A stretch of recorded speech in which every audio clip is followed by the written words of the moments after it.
Okay, hello everyone. This is so funny, right? It's just unbelievable. I just needed, in short, I just had to come and do this now. I'm like, what is this? Yes, I'm recording it. What is going on, Nigerians? It's unbelievable. This is so crazy. And this is why we really need people's participation in governance, in politics, in everything. Otherwise, they'll just take us for a ride. I mean, APC decided that they were going to look for someone who was worse than Buhari and actually bring that person into office. Now you see all sorts of lies, all sorts of things being told. Let me just check in and confirm that it's actually streaming or on YouTube. Sometimes you don't get to see this thing, or maybe it hasn't gone. I need to have that confirmation. I can't see that yet. Uh, I can't see that yet. And so it's so crazy. It's something else. It's absolutely crazy. Hey, this is so unbelievable. So this is what we're going to be doing, right? Buhari decides to stay in what do you call it now? Buhari decides to stay in London because his dentist says someone spent 8 years. I mean, even failure is ashamed of Buhari. That's how much of a failure that man is. To say that for almost 8 years, because in 10 days, he would have spent 8 years in office. He couldn't put in a doctor that will take care of him in Nigeria. I mean, I don't even get it. You couldn't put, is it the hospital, put the equipment, bring in the doctors that will take care of you in Nigeria? You have to constantly keep going abroad to go and collect money where you'll be taken care of. That's how bad this is. It's totally unbelievable, totally out of this world. It's something that you will see and you will like, what's going on here? That's just what it is. But Nigerians, just see where we are.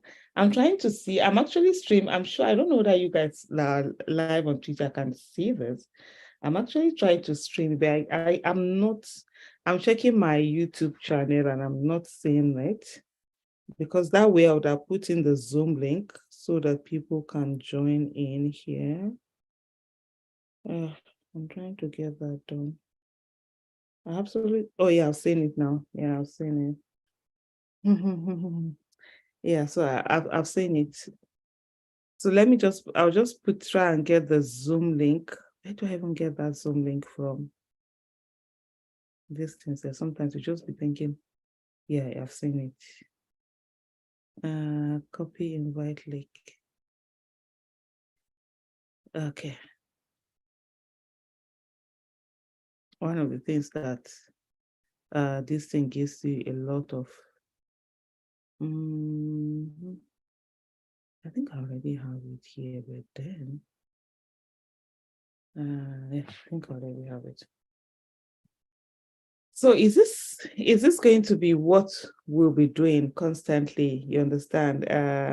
Oh yeah, Obiamaka, thank you so much for that. I couldn't see myself, and I was really trying to get myself to see. Oh, sorry. And it's just so crazy. It's unbelievable. And I think this is not something. Hello, Asa. Kingsley, thank you so much for your kind words.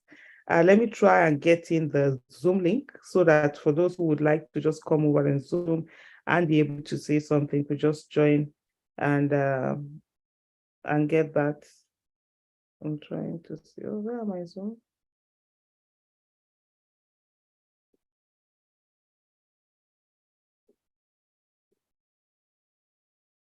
Why am I not seeing the recent one?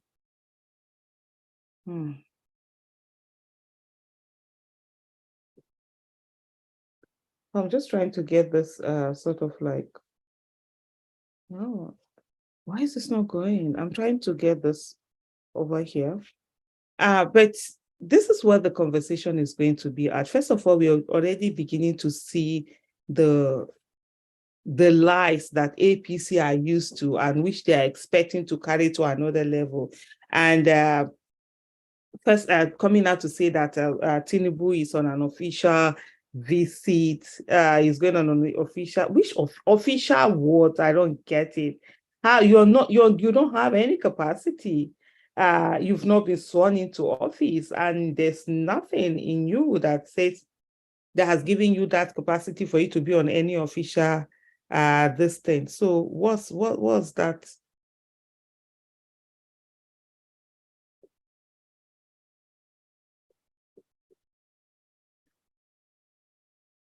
So what's that all about? Why are you now saying that? Oh, I'm just seeing the news here. I don't understand it. What's happening?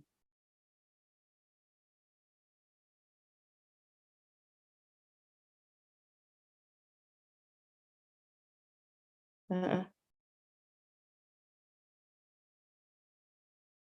well, we'll talk about that later. Anyway, just trying to get my hang on this thing, but just to say that, look, uh, it's something. Sometimes you just see what's happening in Nigeria, and you absolutely can't even wrap your head around the things that are happening because you're thinking, what's this?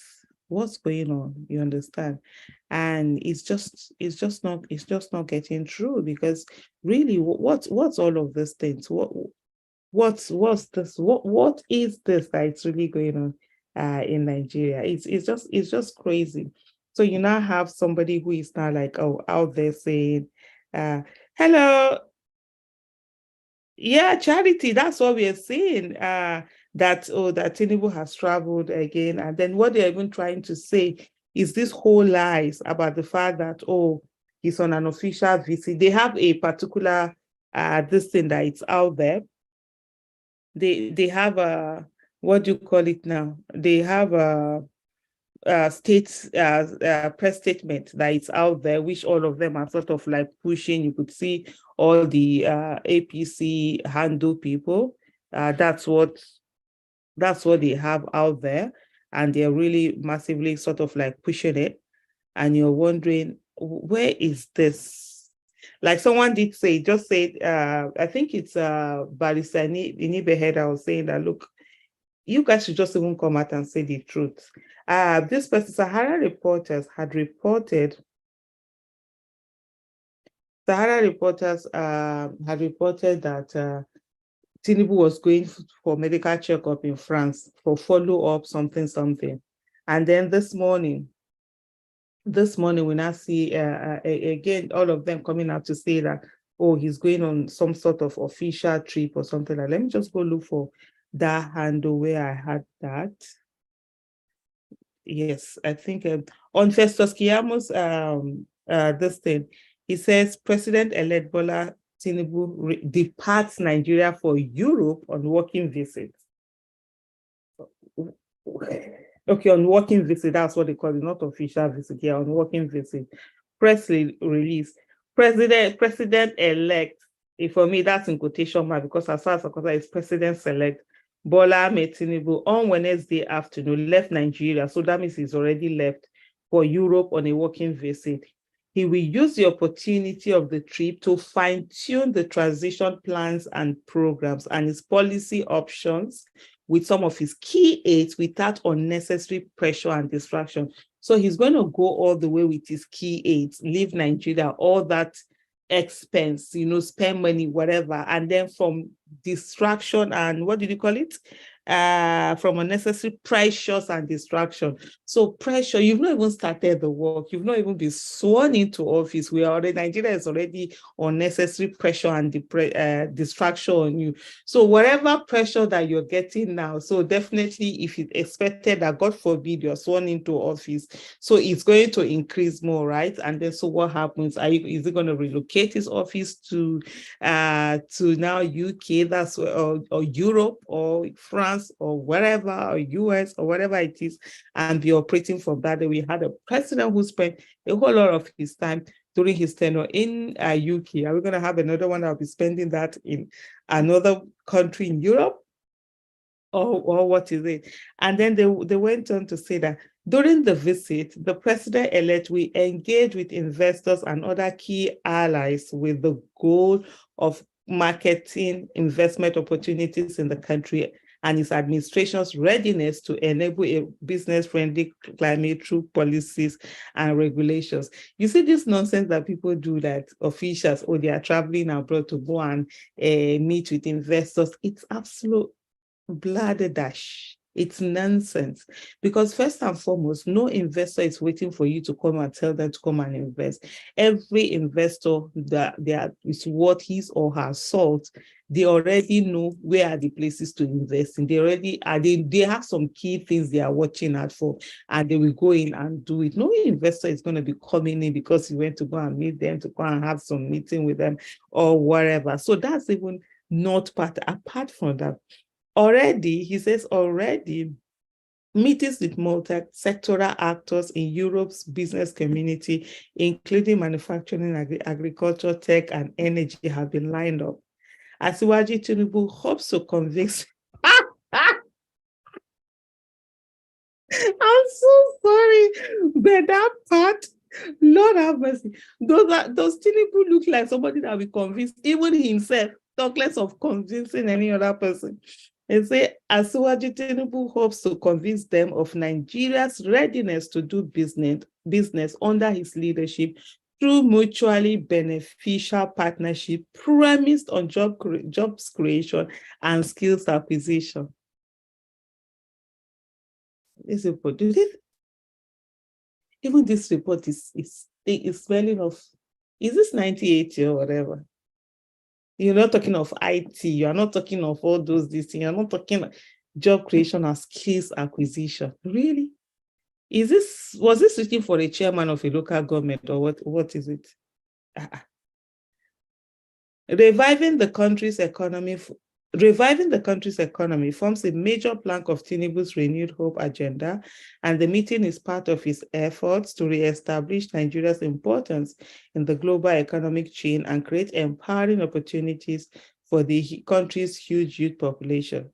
The president-elect has hitherto promised to hit the ground running, and the visit is reflective of his commitment to the promise, as he has already begun talks with global actors in the important areas of the economy and security.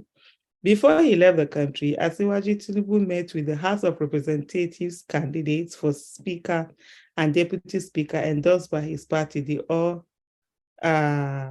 Progressive Congress, Honorable Tajuddin Abbas and Honorable Benjamin Kalu, who were presented to him by joint task team of the House. He's scheduled to return shortly for preparations towards his official swearing in as the 16th president of the country on May 29, 2023, God forbid.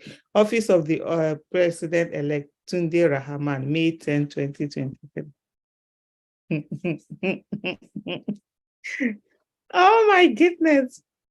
This is, if you know, this is just, Lord have mercy.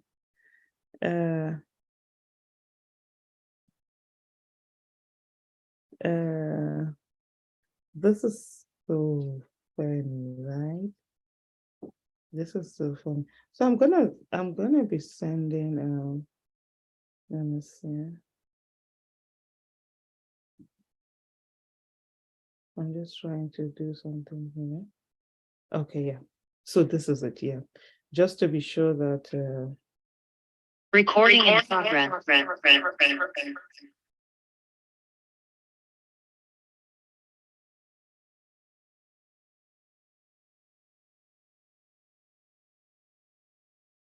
Yeah, this is what I'm doing. Okay, so that's actually. So for those of you on YouTube, what I'll be doing right now, I'm going to be putting out that link for those who would like to join the conversation. Yes, you can. So you can join. It makes it a whole lot easier. Yes. So sorry, everyone. I was just trying to get all of these things together. So yeah, that's it.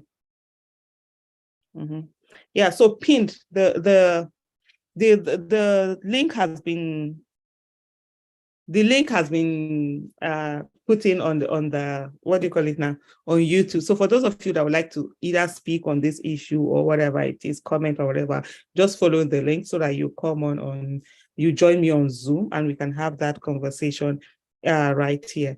But this is what we have going on right now. It's really it's I don't even know where all of this is. So I will look at some of the conversations that are going on. Let me just go in and see them.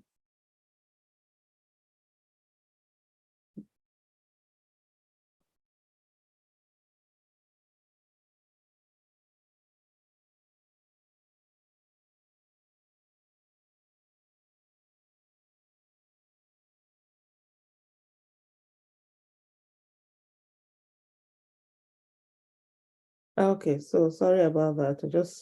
I don't know, a lot of things are just going on Twitter.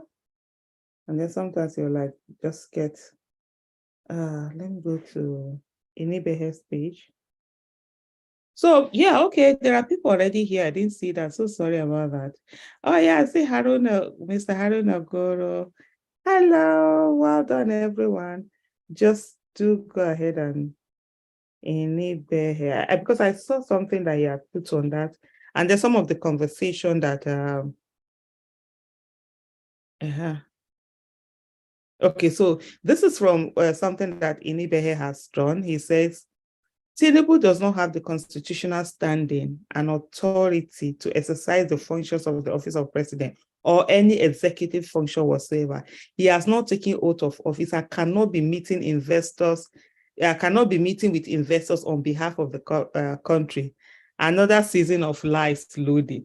That's what he has said, which is really, that's just what it seems to be. It's another season of lies, that are actually loaded. Hello, everyone. For those of you that have joined, thank you so much for joining me over here. And if you would like to say something, so just kindly put up your hand. Let's have a conversation. I really want to have a conversation. I don't want it to be like a monologue. I don't want to be it's just so funny because I've just been laughing my head off since I saw this. Like, let me just go live. I can't just be having this conversation, alone. It's really, it's an absolute re-season. I mean, another mod, the lie say, hey, they won't have a part two. Inibehe on his Twitter handle said, why is it so difficult for politicians in this country to be honest with citizens about their health status? When will this contemptible way of treating Nigerians and lawyers and big words? Why is he going to Europe to fine-tune transition plans? Like I really say, because that part is really so, how do I put it? It's something that it's actually an insult to Nigerians for you to say that you're leaving Nigeria to go and fine-tune your transition process, which is like, we're supposed to be like 10 days, you understand, in Europe. Spending, okay, right now you're ordinarily supposed to be spending his personal money, but that's story for another day. And then you get there and then you're saying that there are unnecessary distractions and pressures and whatever. If you're facing unnecessary distractions and pressures, 10 days to, no, is it 10 days or not? No, 19 days. Today is 10, right? Okay, 19 days or 18 days to swearing in. So what happens when you're sworn in? The pressures definitely aren't going to go down. They're not going to lessen, are they? So what is this thing about, having to go out there and don't go and stay there? That's just sort of like an insult to the country. APC has a president. The president right now, we are being told that the president is staying in UK for an extended period, for additional time, because he needs to see a dentist. Meaning that in Nigeria, we don't have enough of those dentists. We don't have anyone that's supposed to look after the president. And then you find out how many billions are being every year in the budget that are being assigned to the State House Clinic. And so what happens to all of these billions? And then now you're there, you're flying on Nigerians' money, your jet is there, we're paying, what do they say that they pay on a daily day and everything in a country that is a poverty capital of the world. I mean, people just need to make sense of all of these things. In a country that is the poverty capital of the world, and you have so much suffering going on, how can you have been president for 8 years and yet you couldn't build for yourself a hospital? Even if it's to say selfishly, so that I will know anytime from my backyard I can enter, there should be a hospital in Nigeria that will, even if it's not for the rest of the, just build it selfishly for yourself, and then other people can also join in. As a president, even if it's to sit down and say he's doing a fundraising, there are billionaires in Nigeria, at least nothing less than 20 of them, 30, that would willingly donate 1 billion naira each to a project. If Buhari said he was building a hospital, and you can equip it with state-of-the-art equipment, and you can bring in the best doctors in the world to come in, even if it's on a temporary measure. I mean, for me, sometimes when I say, please, if you're anyone that wants to speak, raise up your hand. I'm not seeing raised hands. That's why I'm still talking anyway. So please, kindly, if you just want to comment or add to this or question or whatever it is, just raise your hand so I'll bring you on.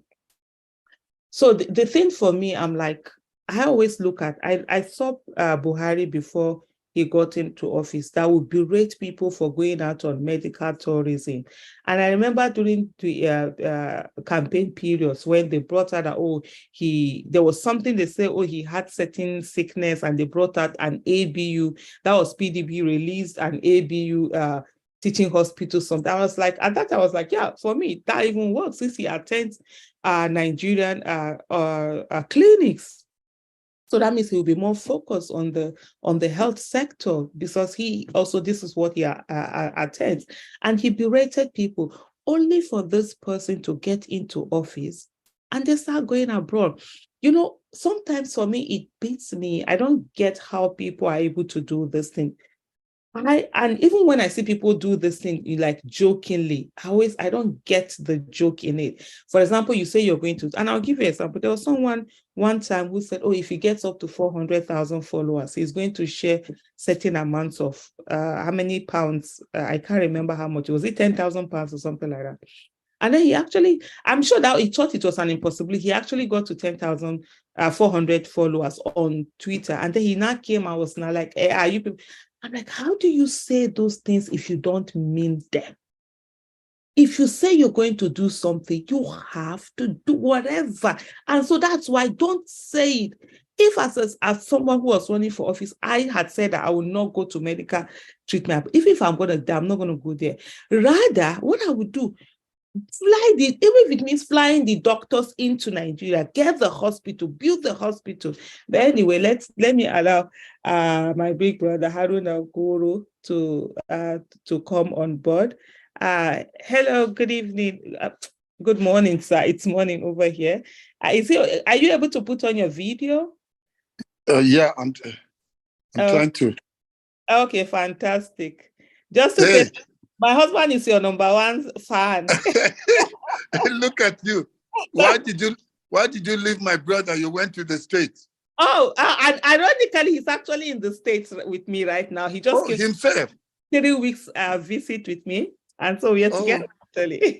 No wonder you're all excited. I'm telling you, and if you know, that's the reason why I've not really been able to do a lot of online this thing. I was off a little bit. No, you need to go. Last 1 week, I wasn't really online.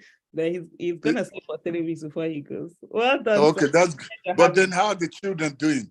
Oh, they're all doing well. They're all doing great. And you know, like my kids, they're all young adults. My youngest is 21, so they are doing their business. Me and my husband are minding our business.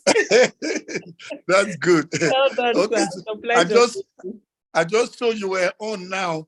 Let me jump in just to see your face, greet you live. Oh, thank you. And also thank you for what you are doing. There's no way this mandate is going to be reclaimed. It was broad daylight robbery. Yeah. And no matter what they do, this time around, they will not succeed. Mm-hmm. And you know, Aisha, for me, I think they said only the guilty are afraid. Mm.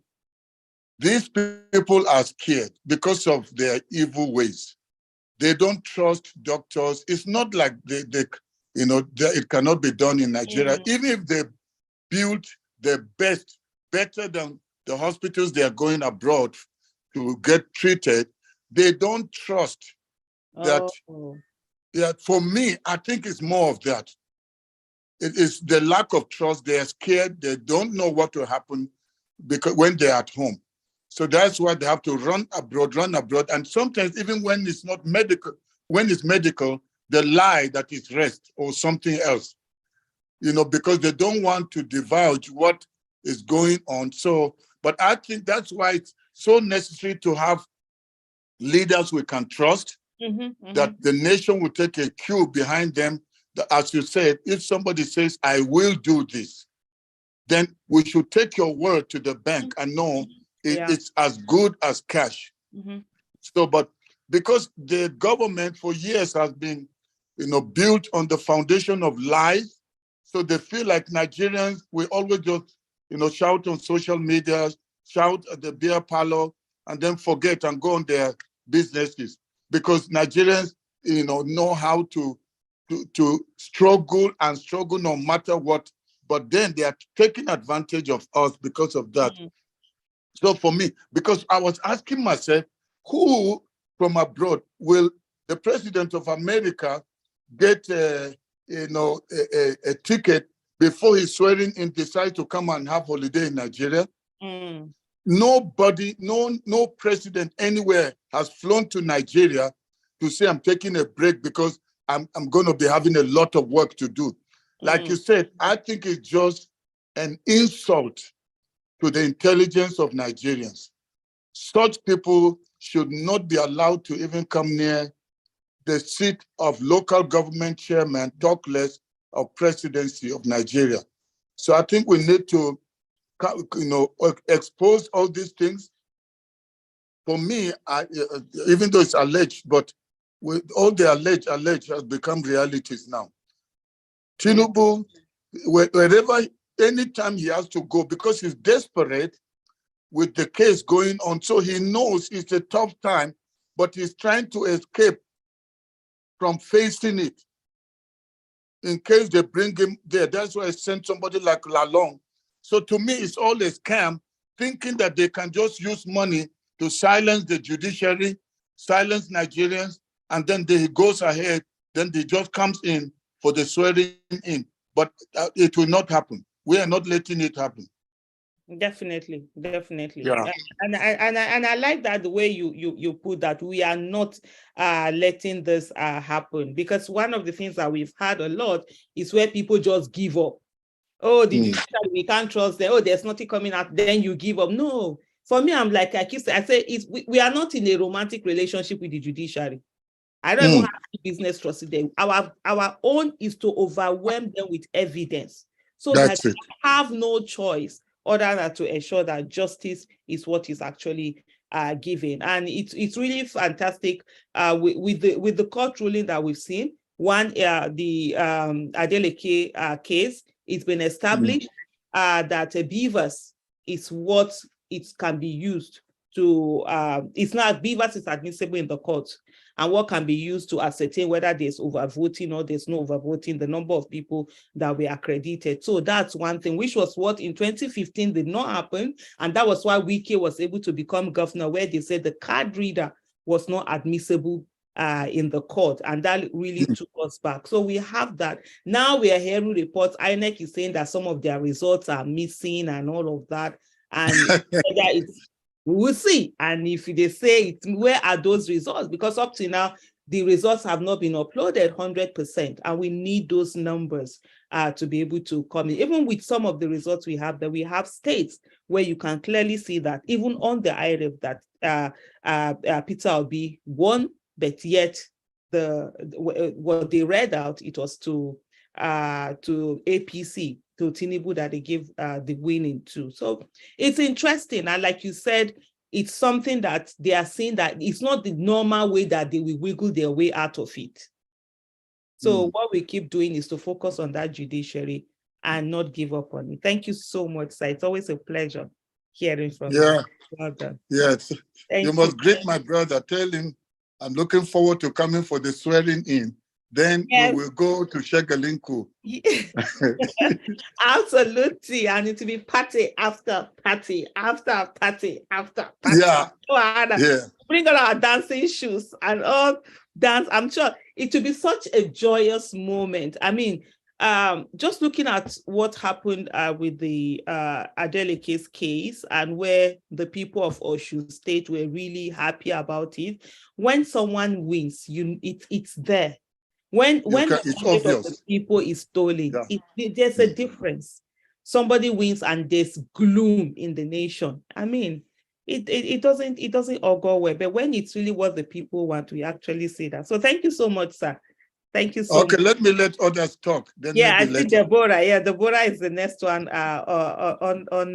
online. Deborah, please kindly go ahead and unmute yourself, and if possible, put on your video so that we'll be able to spotlight you. Thank you so much.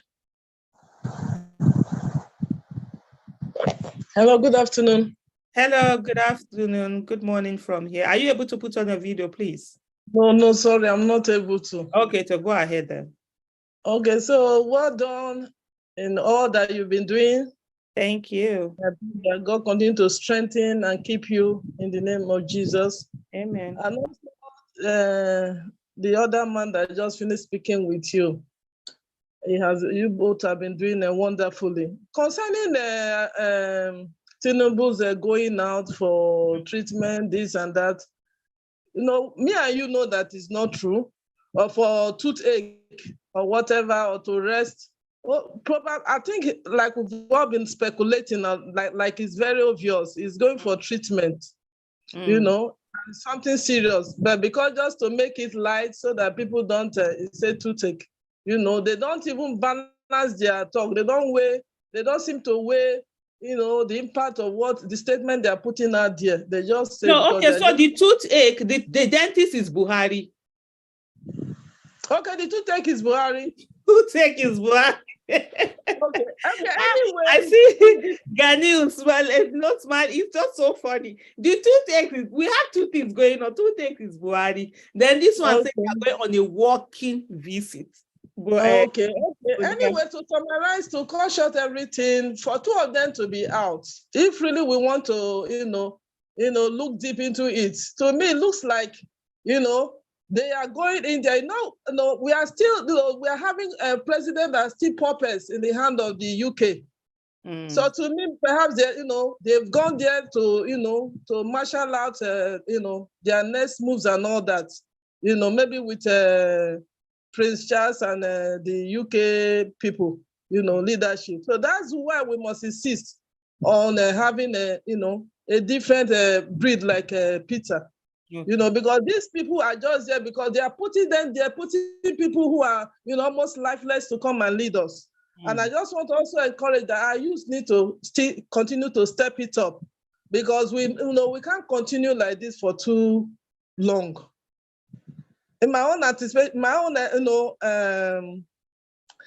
own conclusion is that they are there for more than what they are claiming to be. Because if you check, Buhari, was always going there, even when he just got into power, and only God knows the kind of thing they are doing, the details. Maybe they are, the kind of operation they are working on these people. Perhaps when they come into power to be, just become fools, puppets in their hands, that they become so, unsympathetic to the situation of ground, just like Buhari became when he was in power. To some extent, some people were speculating he was there. It may not be that he was there. Maybe they carry some operation on them that makes them to become so insensitive to so that no matter the complaint that is going on, they don't they don't give a damn what is going on. Just to say well done, and we need to continue. Then also, I don't know what are we doing, because my fear now is that if they allow him to be sworn in by May 29th, it's not likely that this man that is so desperate with the whole situation, with all the all the name calling, all the things that he's been named for, and the fact that he's not so well, and he's still desperate to clinch to power. This man will not leave. And the APC, they are not the type that obey court rulings. that you now expect that even if the Supreme Court or wherever they take it to, if they take it to the highest rules that Obi won, do you think they will give, they will act on the court's ruling? So I don't know what we are doing. Can the court rule that, is it possible, Aisha, for the court to rule that, this case, that Tinubu should not be sworn in until this case has been finalized? Is it not possible? That's our best bet. Yeah, it's possible. It's possible for that to happen, but it depends on whether the court is going to do that. And I think we've spoken about this thing a lot of time. Thank you so much, Deborah, for calling. I know Ganiu is on the line, but just for me to quickly add and say that we've spoken about this in a whole lot of times. For me, whatever influence that Tinubu is going to have as a president, he already has it. If it's whatever it is that is going to have, and then it's APC that is still in power. So if they're going to do any influencing or whatever, whether he's here or he's in there, he can still do that. But what we have, the best bet, and which is the route that we're taking now, that the Mr. Peter Obi and Labour Party are taking, is that bring in the evidence. So what you're going to put before the court is in such a way that they are overwhelmed by the evidence before the court, and it's really take a whole lot. And you can see how invested people are in the court hearings. People are going in there. So they have to put a lot of security and whatever out there. Like today, there were a lot of people who were pro-Tinubu demonstrators in the court, and they're trying to sort of like foment trouble and all of that. The other ones who were there, they were like, no, they don't want to get into all of that fracas, because they're looking for a way to be able to say that, oh, Peter Obi supporters are violent or anything, and they are not giving them that opportunity. So that attention of everyone on the courts will also ensure that the court is doing the needful that needs to be done. That's why in all the how do they term this thing? The cases before the courts on the grounds on which Peter Obi is going to, that 25%, yeah, it's there, but 25% is solely dependent on the interpretation of the courts. And so you don't want a situation whereby all your eggs are based on the interpretation of the court, because when it comes to interpretation of the courts actually have the room to interpret things the way they want to. And you can't even decide what rule they are. I know a lot of people are using, because of the and. The and is the literal.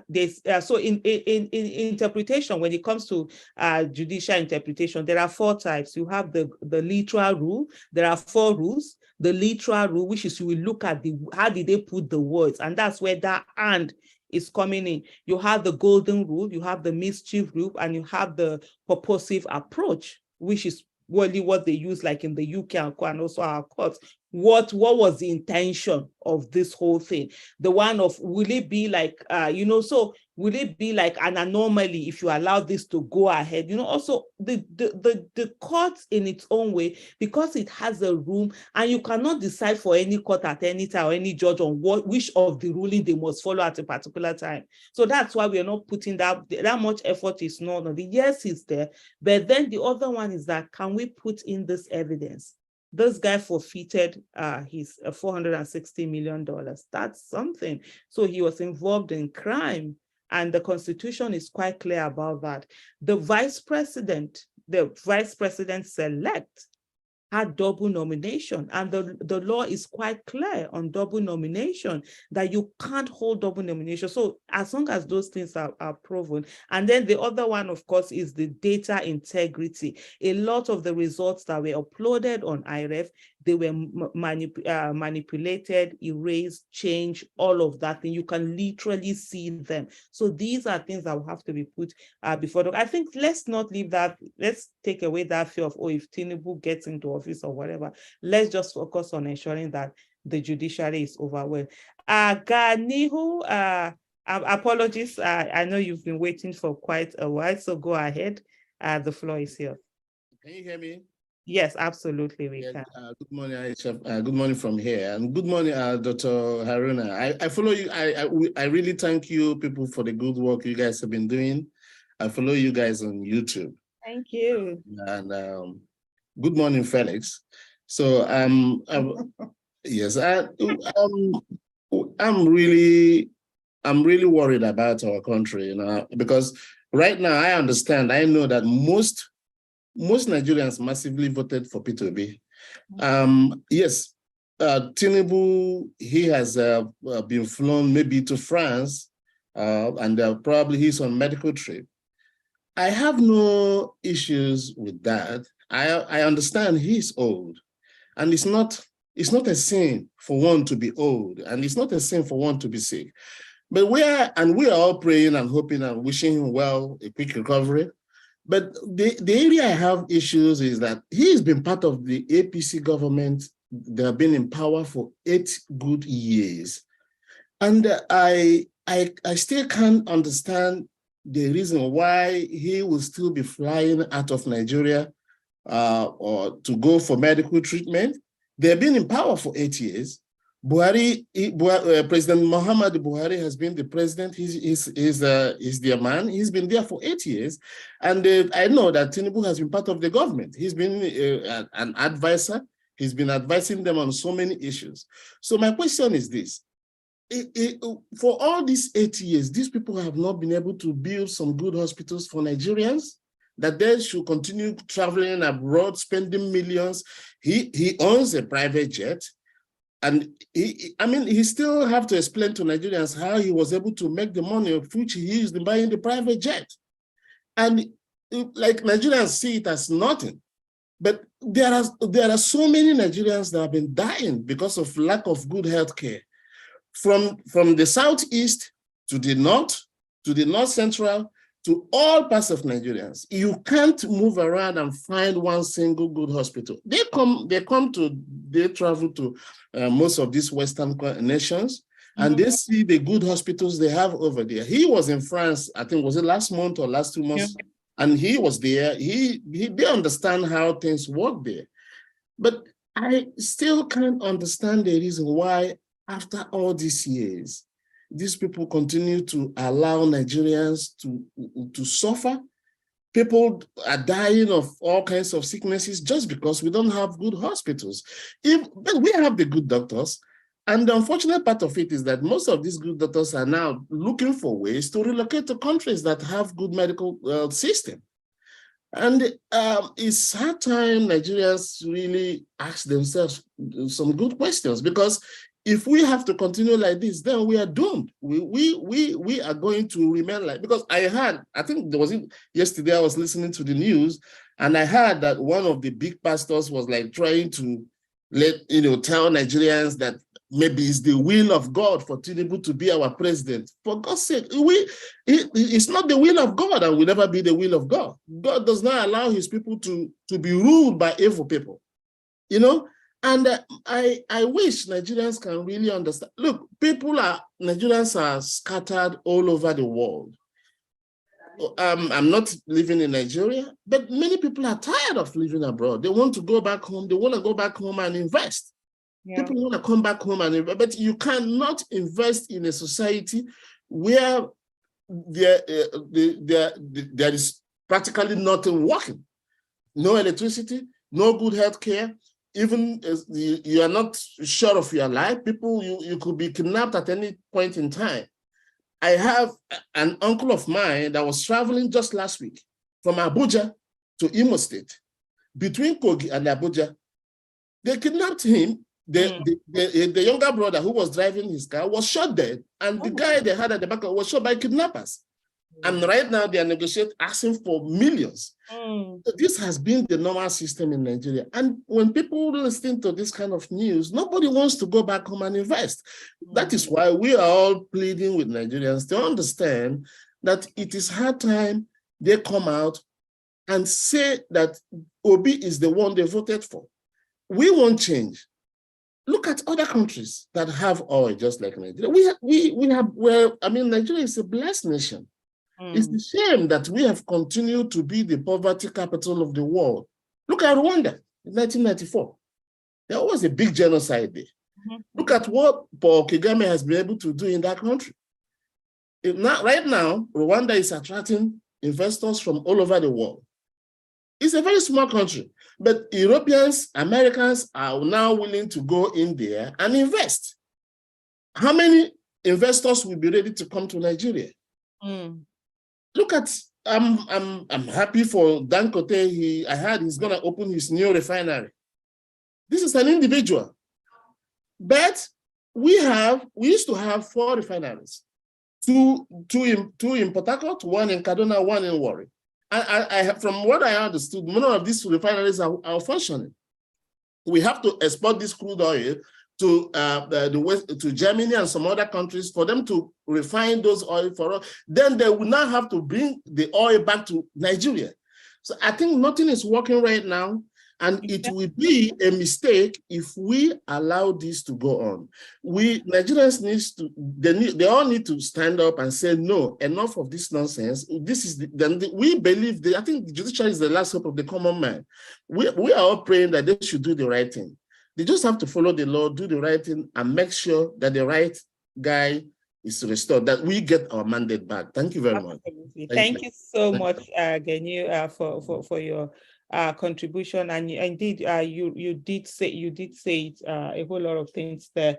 It's very important for the judiciary to be the last resort of the common man rather than the last resort of the corrupt politicians. And so Nigerians are actually really coming out and talking about the fact that their mandate was given to Mr. Peter Obi. And you see a lot of this thing that have been coming, especially in the northern part of the country, where there was a lot of assumption that Peter Obi will not get that much of votes, but he really did get votes, which were stolen, which were taken away. And so these are all the things that people are coming out to say, no, we voted for this people, because Nigerians came and Nigerians were tired and they were ready to vote for him. So thank you so much for your contribution. Thank you. Well done. Mr. Felix, please, can you unmute yourself? Yes. Hello. Hi, sis. How are you? Fine, thank you. I hope you're resting. You're always up and about. Yeah, I can't. I came here for research. I have to do that research. Well done. Thank you. And Dr. Haruna, I just want to thank you for all that you do as well. You know, when that sham result was announced, I can tell you, and I'm sure I'm speaking the minds of a lot of Nigerians, that I was depressed for a couple of weeks. I was really down, you know, but your videos has been one of the things that has been keeping me going. You know, you're always encouraging us, and I really appreciate you. And Aisha does a whole amazing job with that too, you know, keeping people encouraged at all times. And I think we need to continue to stay encouraged. Absolutely. Because at the end of the day, I know that it's not going to be business as usual. Yesterday I was at work, and my boss came to me and said, are you guys really going to allow a drug baron to be your president? I'm like, where did you hear that from? He said, it's all over the place, you know? And it just hit me to know that, man, if this man can say that, how many people in this world are thinking the same thing about a country as blessed as Nigeria? If you come to America here, you see that the music, Nigerian music in America here has blown away. You know, people love it. Americans love American music. You see how they invite them to their award ceremonies. They invite them to come and do things. When it comes to entertainment, we are blessed as a country. We have the resources. We have everything, but we have no leadership. No leadership at all. I joined another Zoom program about this election issue last week. And, you know, Nigeria is the only place, one of the only places where you see people go to church or mosque and pray for light, and pray for good roads, and pray for water. These are basic necessities of life that we should ordinarily have without having to pray for it if we have good leaders. I live in America. I've never had to pray for lights because there's lights. I've never had to pray for good roads because there's good road, because we have a good leadership system in place that provides this basic necessity of life for people. But in Nigeria, you pray for road, you pray for water, you pray for life, you pray. By the time you even praying, there was a joke that even God is like, Nigeria, are you the only people in that world? Felix, let me jump in a little bit because it's so funny, you know. I always say this. I said we've been reduced to a place where we are praying for the basic things. Meanwhile, our mates are praying. They're having a relationship with God. They are getting closer to God. You know, they are not praying for, oh God, please, I need a job. God, you know, they are some of them, you know, inner peace. How do they contribute? All of those things. But you know, another thing is the fact that we should raise is the fact that religion has also been weaponized in Nigeria.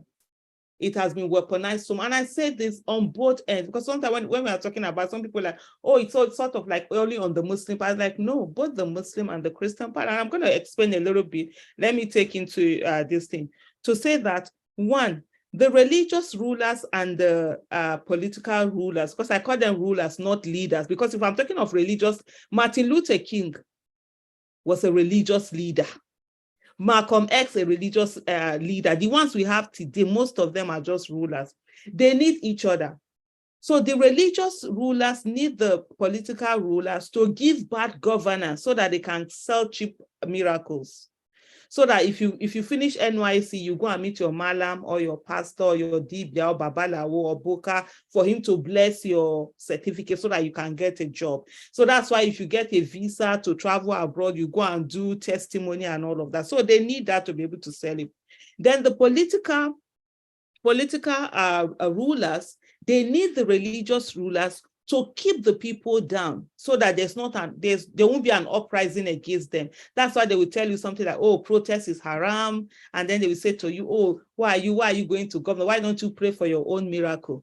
And what are the ways that they actually use to keep the people? On the Muslim side, more of the north. I'm a southern Muslim, south Muslim. So we are minority there. There are more Christians in the south. And then like in the north, we have the Christians, we have minority there. So sort of like, so when I talk about, you know, mostly in the northern, in the Islamic world, they say to you, why are you even bothered? This world is not where you're supposed to do your enjoyments. Why don't you wait till you get to heaven? And then you enter paradise. So whatever suffering you're doing. And that's why I said to people the other time, if you remember in Kano, when you were having things like Hisbah, burning people's alcohol, carrying, yes. I say, look, there's nothing really, it's politics they are playing. They still do. So that they will say, oh, they are working. You know, this hardship you are getting is because they are trying to put Sharia, they're trying to do Islamic things, and that's why these people are fighting, so leave it, you understand? In the Christian world, what did they do? They sell this thing, prosperity is so to So you are told, why are you focused on government when you can pray and get your own miracle and get your own prosperity and grow and be? So that's why you see that hype constantly. And then when something happens, your child doesn't get a job, they say, oh, it's the enemy, it's village people, it's principalities. Please, yes, there are those things we know, yes, God is there, but they've been used and as a weapon to exactly. Certain things don't require prayer. Certain things just don't require prayer. If you have good leaders, you will have those things. It's not everything. God has given us the resources. How you manage it is what really matters. I was pumping gas on Wednesday last week. I saw 3 cars, 3 black SUVs. The driver in the middle one came out, pumped gas. I was pumping gas too. Then the person next to me said, do you know who that is? I said, who? He said, it's the governor of Texas in that car. 3 cars. If it's Nigeria, the entourage of a governor will be from Maiduguri to Lagos. They will be, you know, they will waste. Buhari is coming to Lagos. People will suffer because of traffic and so on and so forth. These are things that we should not have to suffer if we have good leaders. Tinubu was supposed to be at the tribunal that day. He sent the representative. This is the same thing he did during campaign. He will not go for debates. He'll be sending people. Now he has gone to France. Why didn't he send a representative to go and get his treatment on his behalf? They know the things they want to do. They know the things that they care about. And it does not involve the masses. And that is why it is time for us to really continue to step up We have to make this change. They think it's business as usual. I can guarantee you that these people are afraid. They don't want to show it. They not because they've never seen a thing like this before.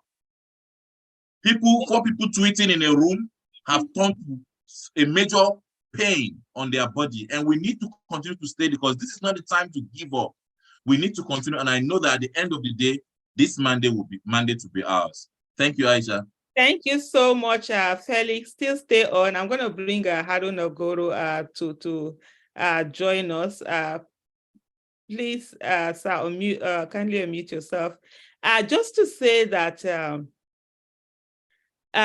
you are a pastor. You are a man of God. I'm talking to Mr. Harun Ogoro right now, and yet. You don't just say to the people, don't fight for good governance, go and be praying to God. Like we see a lot of people that have come out to tell us that, it is the will of God that the stealing is done. And I'm like, yeah, it's the will of God also that when somebody steals something, justice should be done. And that's why there are rules and things. And then some people will say to you, oh, leave it to God. For me, that's one of the things I find so irritating about my fellow citizens when they tell you, oh, leave it to God. Now, why are you fighting? I'm like, God even prescribed punishments for certain things. He didn't tell us to leave it to him. So why are you sitting down and leaving that to you? Just to say to Mr. Harun Ogoro, how are you able to do this? And what are the things that you would like to say to citizens, especially those who are actually being brainwashed by these religious rulers? We have a lot of them out there.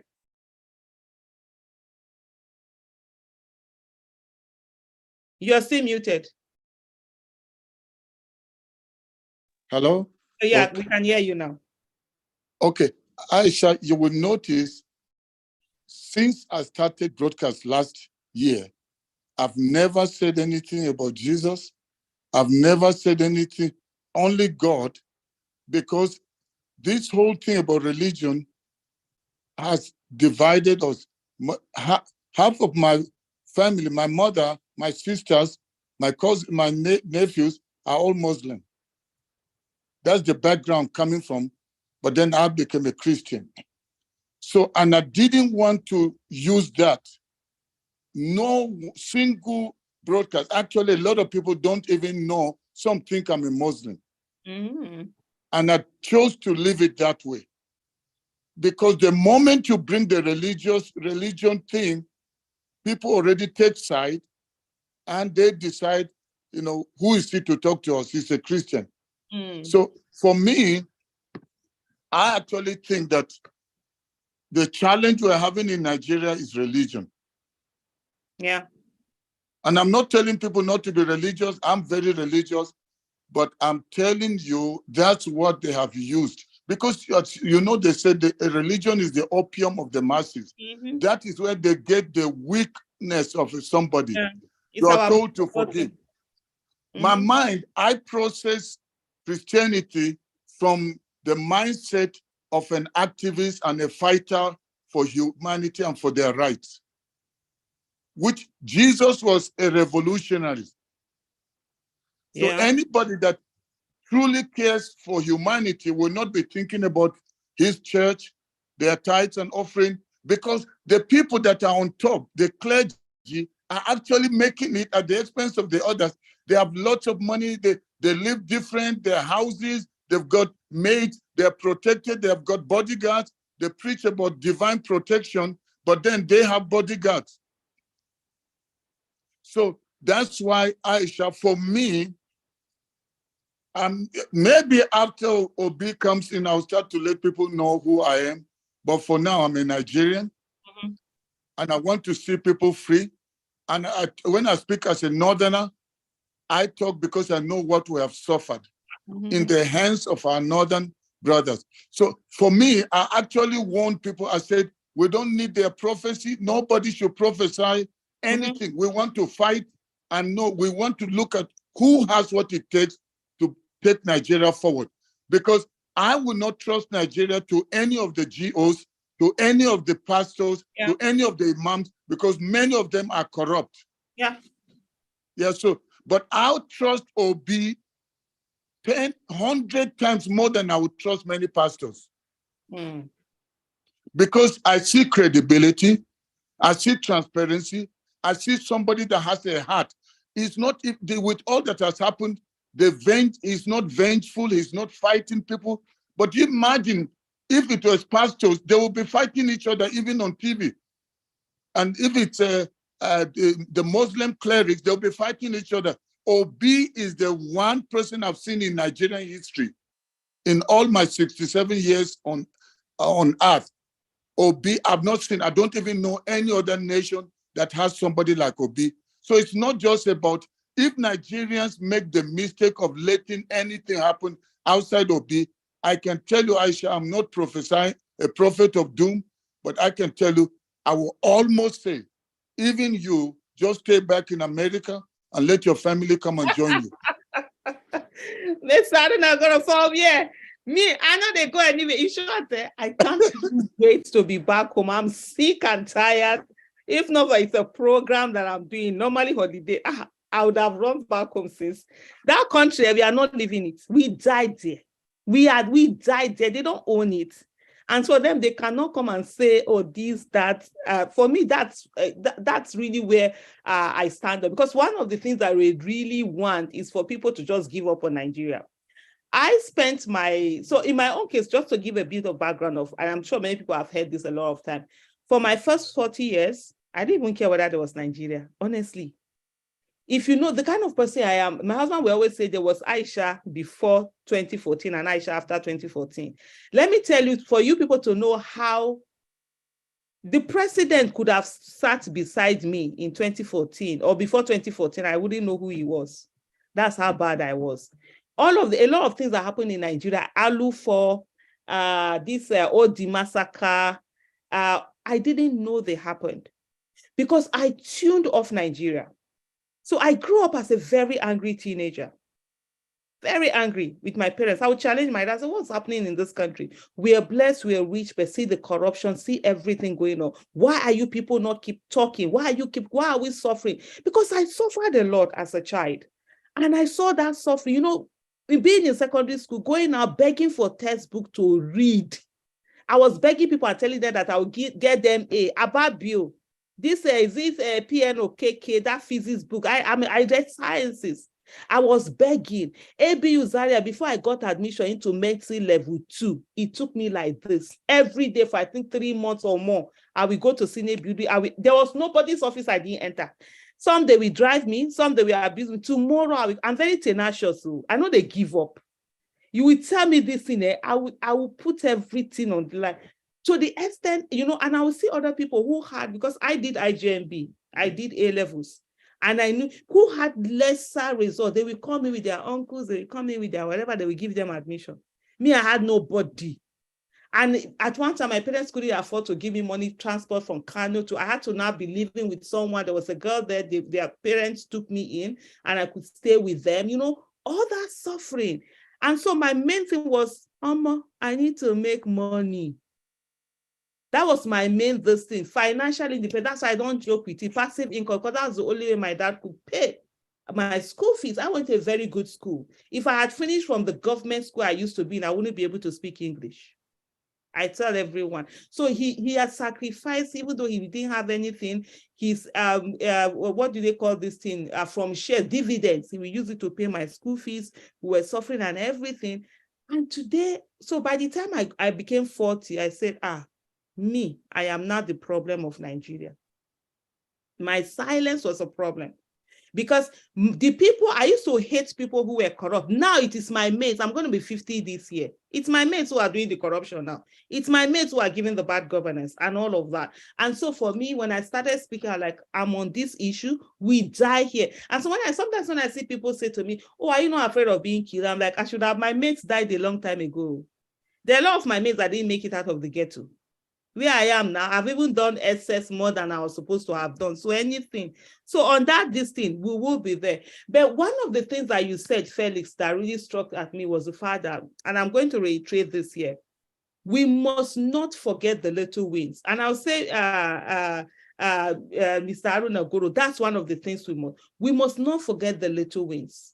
Because sometimes when you are in a struggle, if you don't keep reminding yourself of the little wins, and you will get depressed, you will get angry. That's why for me, I think in that election, I was done for maybe for 3 hours or something like that.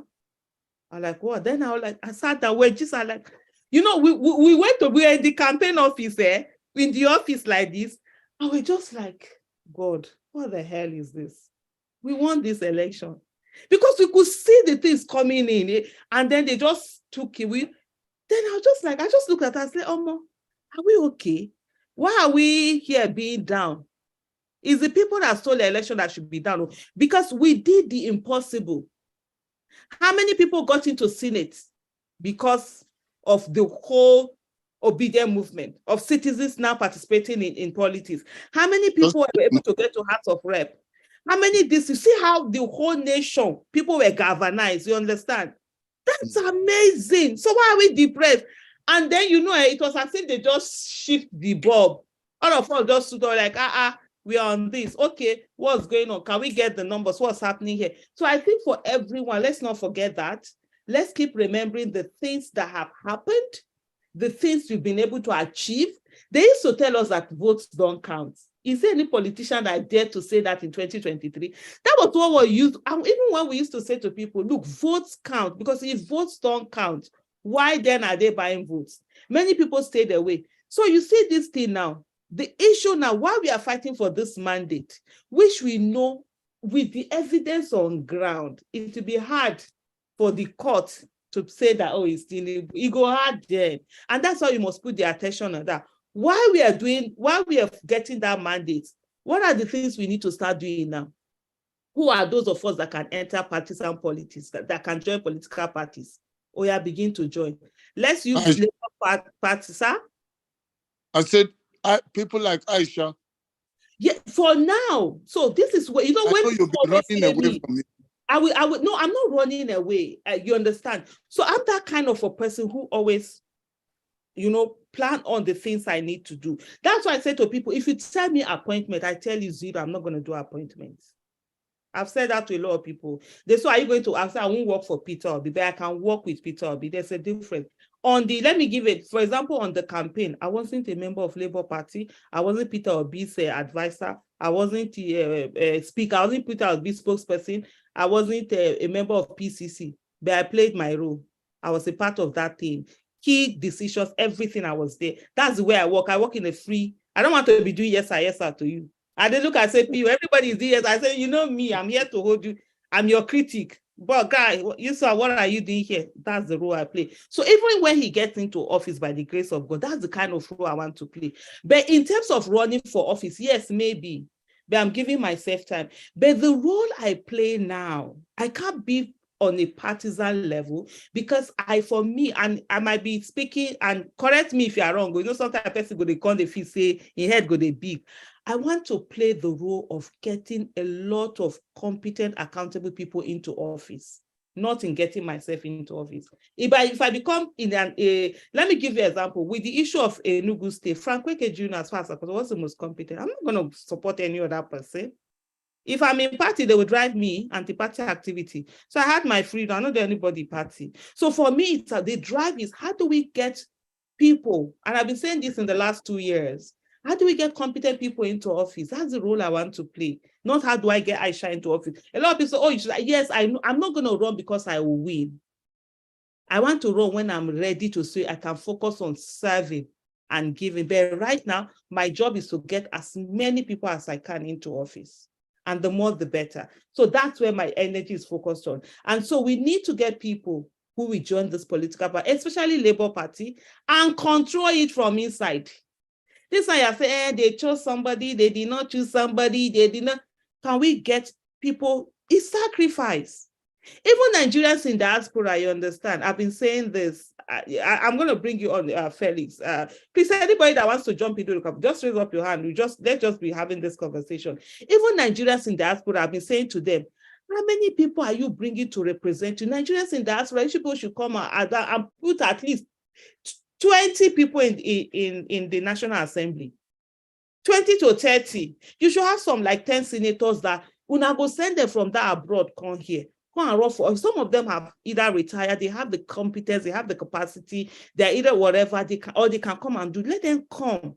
So that when they are talking about Nigeria diaspora issue, you know your candidates. How many in the state are in the House of Rep? How many in all the state houses of assembly? So for me, that's the role I want to play. So first of all, now let people begin to register. Let's also begin to curate people that are going to run for office now and 2027. Let's infiltrate the legislative arm of government. Every time they are always doing one election or the other. In no time now, they will be doing by-election, maybe one Senate seat is open, vacant, one House of Rep, one this thing. Anytime it's happening, whether it is in Sokoto or in Ebonyi, can we come together and say, who are the competent people we can find in Sokoto? I don't care what you are. You can be a Muslim, you can be a Christian, you can be a traditional. You sure you can say you don't even believe in God. How do I take assignment? Are they going to bury me? Are you in the same grave? I don't know where people get to understand when it comes to religion. I always said religion is personal. So you, there's a verse, there's a this thing chapter in the Quran where they talk about where God was saying, so to who you who do not believe, and he was asking the prophet to see that to this thing. He said, I do not believe that we should believe, neither do you believe that we shall believe. And I will never believe that we should believe, neither will you believe that we shall believe. For you is your religion, and for me is my religion. I always take that. Somebody tell me, say, no believe in God. What it concern me? The God we create and why not make me believe in him? Now me where they create us together. I mean, upon the fight. You know, Nigerians now, we fight for God and leave our fight to God. You tell the person to come and fight for good governance, you say, no, God is in charge. But the person will jump up and be fighting for God. I'm like, are you okay? For me, I was like, it's God that created all of us. If he wanted all of us to believe in him, he would have made all of us to believe in him. And if you want some people not to believe it, it's a choice they have not to do that. So that's for me. So it doesn't matter whether the person is Muslim, Christian, North, South, Igbo, Yoruba, Esako, Ibibio, Nupe, whatever, Kanuri, it doesn't matter. What we are looking at, who can we find there that are competent that will be focused on Nigeria?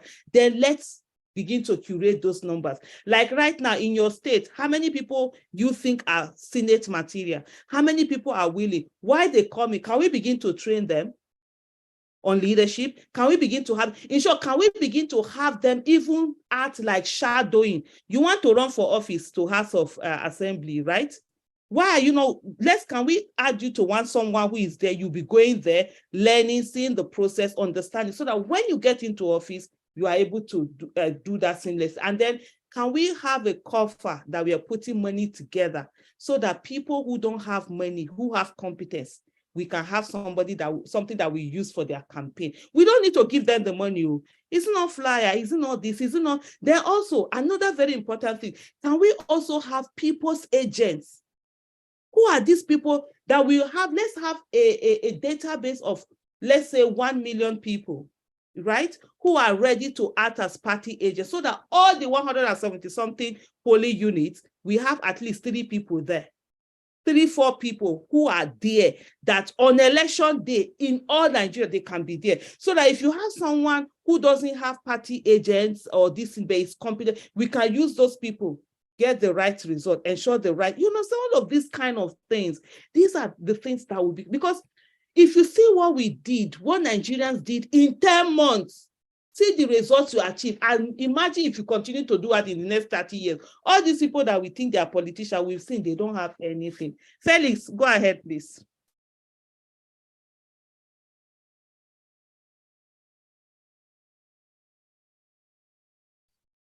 So it is very interesting to hear what you're saying. I'm always encouraged by you when you share your thoughts to us. And that's why I really love whenever I see you come online, whatever I'm doing, I drop it and join, because it's very insightful. There is a saying that you can bring down a 10-story building, you can bring it down, demolish it in one day within 24 hours, but you cannot build it back within 24 hours. So it is harder to build than to destroy. This is a process that we've started. It really started during the NSAS, when the youths started seeing for real that, okay, so the people we vote into office are all about themselves. So it started. Peter Obi is just the symbol. It is more than Peter Obi. It is beyond Peter Obi. Even Peter Obi is scared of the obedience, because he knows that if he does anything wrong, they will come for him too. Because enough is enough. Look at people who go to school, they'll come out of school, no job, nothing, things are happening. Nothing is happening in that country. So it has come to the point where people have now started to take the things that they used to take for granted. They now say, okay, we're going to make a change. There are 4 things that these politicians always use against us. Religion, number 1. Number 2, poverty. You see, during election, they will induce people with money, 5,000. People used to fall for it. They take it, well, they sell their votes. This 5,000, someone who has not eaten, they don't know what they're going to eat next. You give them 10,000, they'll take it and do whatever for it, because they don't know the impact that that one vote can make. So lack of proper education as far as voting and the benefits of it is concerned. So they use that. Then they use tribalism. They make us fight against each other. Yoruba against Igbo, against Hausa. And like Peter Obi used to say, there's something he says that I really like. Show me a place where Yoruba will buy bread cheaper than the Igbo. Show me a place where Muslim buys fuel cheaper than the Christian. We are all suffering the same thing, and the people who are pushing us to do these things are flying out, enjoying themselves. If their kids are sick, boom, abroad. School, abroad. Everything they want, abroad. They don't even care. So, but we are here killing each other. The guy that hit that woman with bottle, the woman that went to vote in Lagos, that came back to go with the scar on her face, the guy that hit her with bottle, he's not buying anything cheaper than the woman that he hit. We're all suffering. So these politicians they know what to use against us, and we've been falling. And then to crown it all up, they now use thugs to crown up all their shenanigans. It happened in Port Harcourt, in River State. It happened in the Southeast, happened in the South. Of course, it happened in Lagos and many places. So it has gotten to the point where we have now taken the step and the boldness to say, you know what, we're going to do it. My favorite music is LUP 79. Obi. I love it because it creates the excitement. Look at the excitement in the minds of people during the election. People love that, the engagement. People love that. It is because people are tired of the 3 major contestants. Obi was the most, like you said, Dr. Haruna, we're not saying Obi is a saint. That's not what we are saying. But we know that the message that he gave is a message of hope. The other ones were so insulting people, dancing, and all, but Obi was speaking to the minds of the common man. And that was why people resonated with him. People connected with him. This man would go around, people would jump, people would cry, people would do this, because they saw in him what a true leader should be. And so that encouraged people to want to come out and say, yes, let's vote this man. It was not about to be. It is beyond him. So I'm encouraging everyone, stay engaged, like Aisha said. Let's be involved. Let's do things. Let's make sure that people see us. They are scared. They know. There are governors who could not come back. They were voted out. Some wanted to go to be senators. This has never happened. Now, most of them now see that the next election, they'll be like, oh my God, okay. First and foremost, vote buying. I don't think that works anymore. They know things are shifting gradually. It's not going to change overnight. It is a process, but we have to stay consistent. We have to stay involved. We have to stay engaged and not be complacent, not complain. The more we complain, that is what they want to see. They were shocked that we did not get on the street and burning things and destroying property. They are shocked that's what they want. Then they'll go and burn INEC office and say, oh, all the things are burned, so there's nothing to provide. It shocked them. And that was because of the comment Obi made. Be peaceful. Let's follow the due process. Yeah. They threw everything at him. Because if someone is the number 3, why are you attacking him more than the number 2? Exactly. Because they know he's the number 1. He won. You know, and so encouraging everyone, please, let's stay engaged. Do not give up hope. Let's stay engaged. Even at the end of the day, when our mandate is recovered, don't say, oh, we've gotten our mandate. Okay, I'm done. No, let's continue. Let's hold. Aisha says something I really like. She's going to continue to hold or be accountable. That's how we need to keep holding our leaders accountable, keep encouraging them and get involved, because Nigeria is going to get better. Thank you so much. Thank you so much, Felix. I'll just move quickly to Sydney. Before Sydney comes on, it's for me to repeat this thing again, like you're saying. Look, the 2023 election is not about Obi. The reason why you see these politicians, there's a name for them. What do they call them? The establishment. The established politicians fighting so hard to ensure that Peter Obi does not come. It's not because of Peter Obi's, how do I put it, tenure per se. Because for them, and that's where you talked about, to destroy is very easy. You say, if no matter what, in 1 hour, master, you see, 24 hours, they'll bring it down. But to be, so they know that even if Peter Obi comes in and then he's spent 8 years. Peter Obi can never do more than 8 years as president of the Federal Republic of Nigeria. He does his 8 years. He has built this. They can just come in again and they can destroy everything. And his business, it goes back to business as usual. They can outwait 8 years. But the biggest thing is that if they allow this to happen to them, what they know that is that the people will now understand the power that they have to be the deciders. So this is what is really, this is not just about Peter Obi. That's what I'm saying. We are all fighting for our mandate. It's not Peter Obi that is fighting for his mandate, because that power, because citizens were able to realize, this politics that they told us is that it's not like that too. So if we participate in it, we can actually make a difference. We can decide who is it. And so if they allow it, so that's why you see them fighting and doing everything they can to ensure that that doesn't happen. And like you rightly said, citizens must just focus. Just focus. Even they are bringing any house, even they are slapping us from one side, forget that one. Let's focus, finish this issue first. We will go to other. I say a lot because a lot of things, they will throw this in to distract people. No, just focus on that issue that we need to focus on, which is getting mandate. But thank you so much, Cindy, for your patience. Go ahead. Thank you, Aisha, and thank you, Dr. and Felix, for what you guys have been saying. I think I will first of all start before I piggyback to what we were earlier discussing. This is if, nations come into critical time in their history where they need to emerge as a nation. Nigeria, the last time we saw such focus was during the June 12th elections. For those that were there, most of the younger generation may not see that. But that was the time that first time of voting. I was proud to stand on the line. That was the time that Nigeria converged to say, this is how we want to move.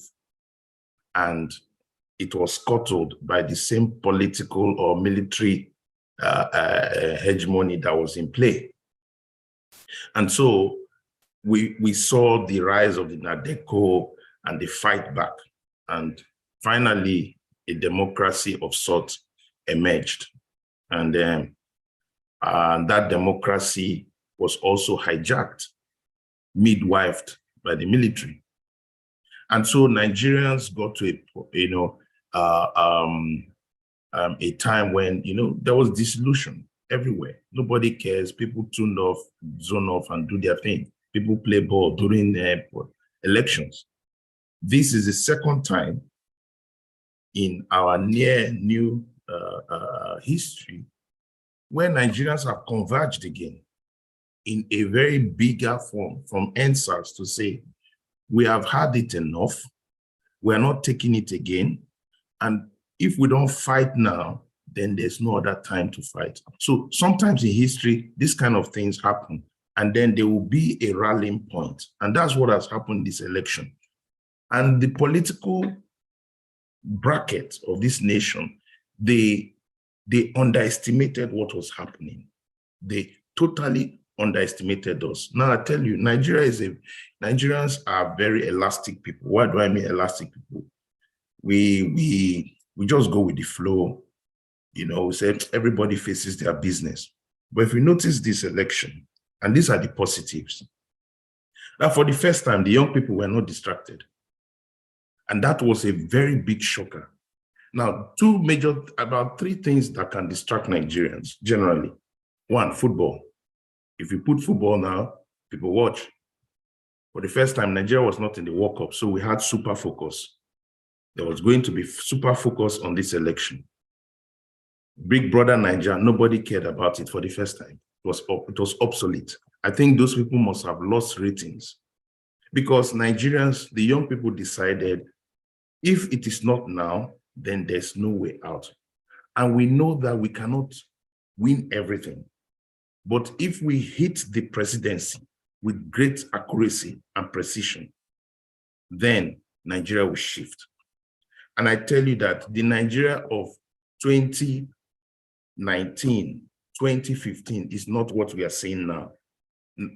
Peter Obi has opened the election process from nomination, from party nomination, he started affecting this election. You know, when PDP was playing games, he stepped out of PDP and said, I want to attack this system. And for the first time, the people realized we can actually take them on. And when you decide to create a revolution to take on the powers that be, of course they're going to fight back. Nobody's going to, these guys have built this structure of criminality. They've built it in multi-layers. And one of the guys that has been part of this building of multi-layer of criminal structure is also saying that it is his turn. So it was them against us. Obviously, they have the instrumentality of state, which they use to maneuver and do all the things they want to do.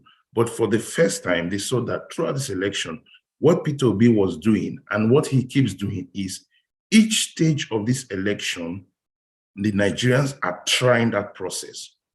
We tried the process of nomination. We brought out a candidate that became a third force. We tested the INEC system to see that this system, how robust is this INEC system to withstand when the people said it is their time to pick their president. And INEC, they thought that it was a joke. But when the numbers started crunching in, they saw it very clear that this was going to be a landslide victory from the north to the south. And so they did what they did. But I'm happy that Nigerians are still focused till now. Because if we don't get it now, there's a tendency it will take another 10 years or 20 years thereabout for another generation that will muscle their strength again to push back this structure. And the more this structure stays in place, the more they build very, strong monuments you can't remove. So I want to encourage all the young people, all Nigerians really, that we have fought through. And the thing that is really annoying them is that we have owned the space. We have owned the narrative. They've thrown all the kind of brickbats, everything, they've thrown everything against the Nigerian people, but we have owned the narrative. Wherever he goes to, he will be known as a drug lord. We have amplified it. And so it's very difficult. Now, the next process that is on trial is that judiciary. For the first time, most of us would have zoned out. Normally Nigerian tribunals, right, from Yaradua, when Buhari went to contest against Yaradua tribunal, nobody cared. Atiku has always gone to contest. Nobody even listens. Nobody looks at anything. We just, as soon as the president is emerged, we move on. We move on. But this time, Nigerians are not moving on. Nigerians are saying, show us what is happening. We want to have updates every day. So the judiciary understand the pressure that has been mounted on them internationally and locally. There's amount of pressure that is unbelievable. And they know that this pressure is like a time bomb. This pressure cooker is boiling. And so they, as the judiciary, almost everybody in Nigeria is a lawyer. We are looking at the petitions. Everybody is examining it. I've never seen this before. Nobody, if somebody can show me what was the petition of Buhari versus Obasanjo, nobody knows. But this time around, we are looking at the petitions. We are looking at the prayers of the petitioners. Everybody is saying, you need to tell us how this is. So for the first time, my encouragement is that the Nigerian process is thoroughly being tried. And these noisemakers have realized that we are throwing their bluff. Go to court, do this. We are there. We are throwing that bluff. We are saying we will stay with our principal and go through this mandate. Let it, and there's something that the counsel for P2B said in the first day. He said, number one, which I've always said, the issues that are being raised are multi-layered. One, it will change our constitution. So the judges have to tell us if our constitution will be changed. So they whatever decision they take, which is their own problem, will determine a change or a new interpretation of those constitutions. So there's a real constitutional conundrum, which the judges are finding. They are really in a trap because their own judgment is what is going to judge them. Their previous judgment is looking at them in the face.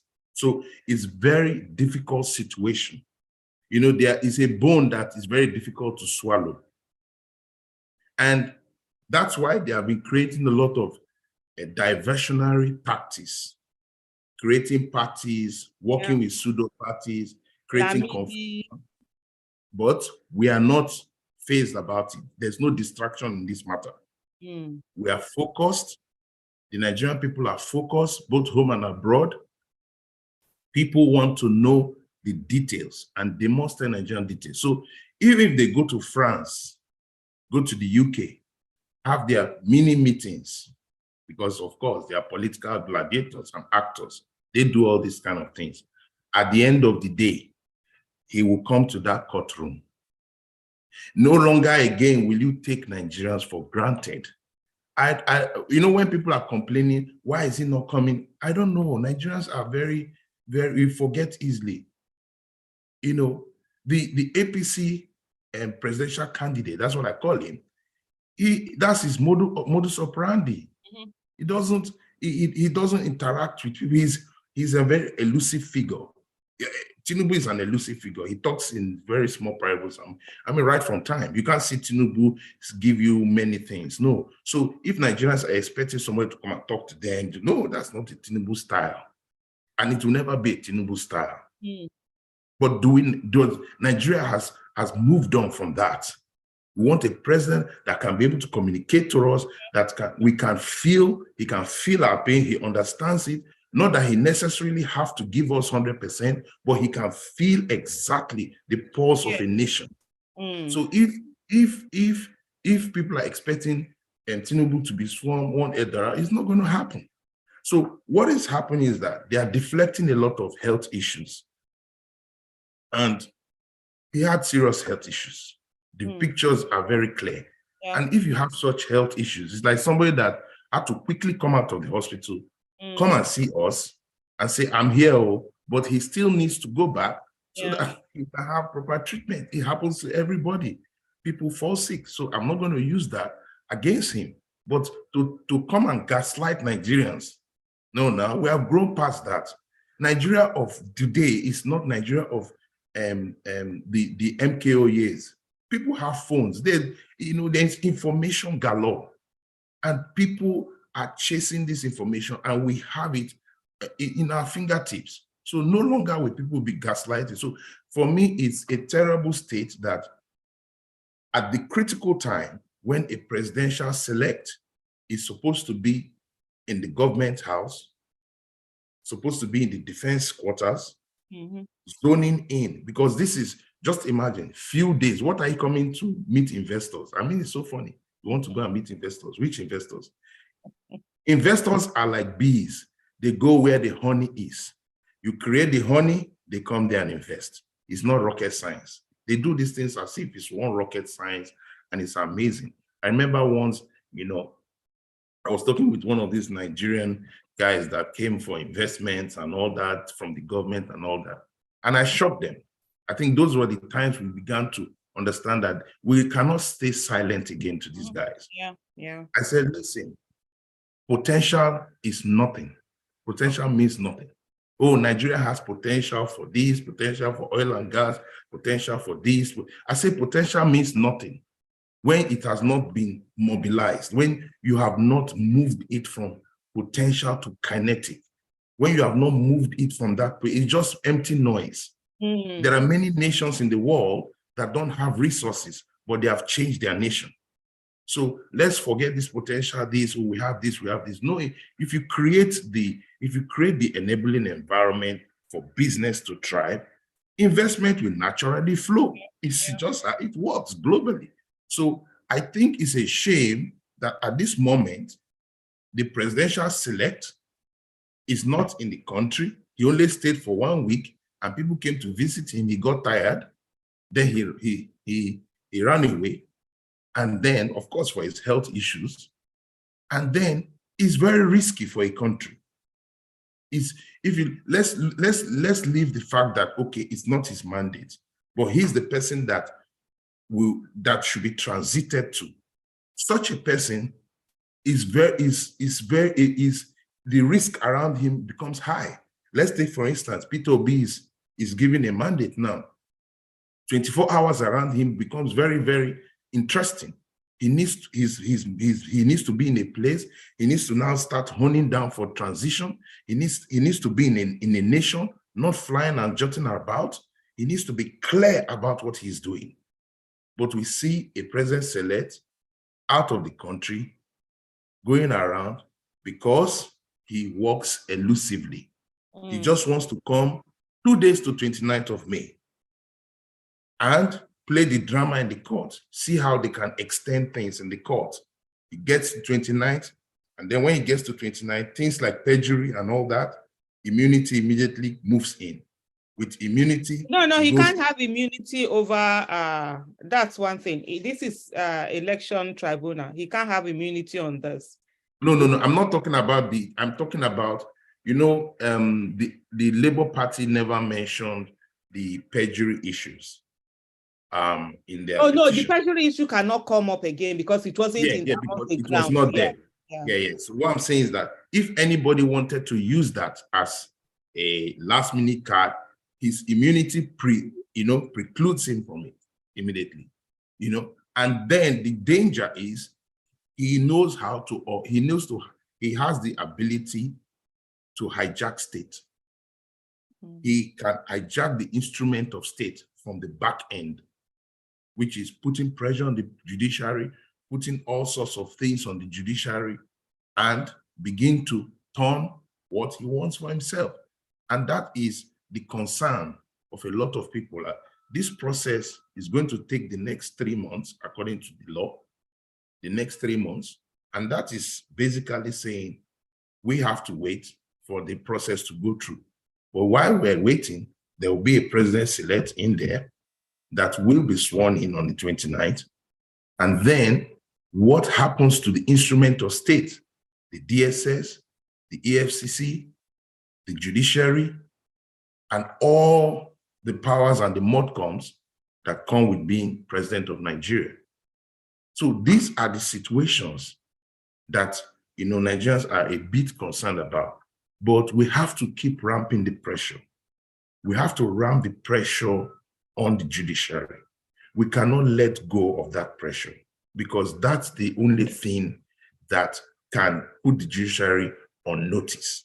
That's why I pray that the submissions of both PDP and LP with regards to,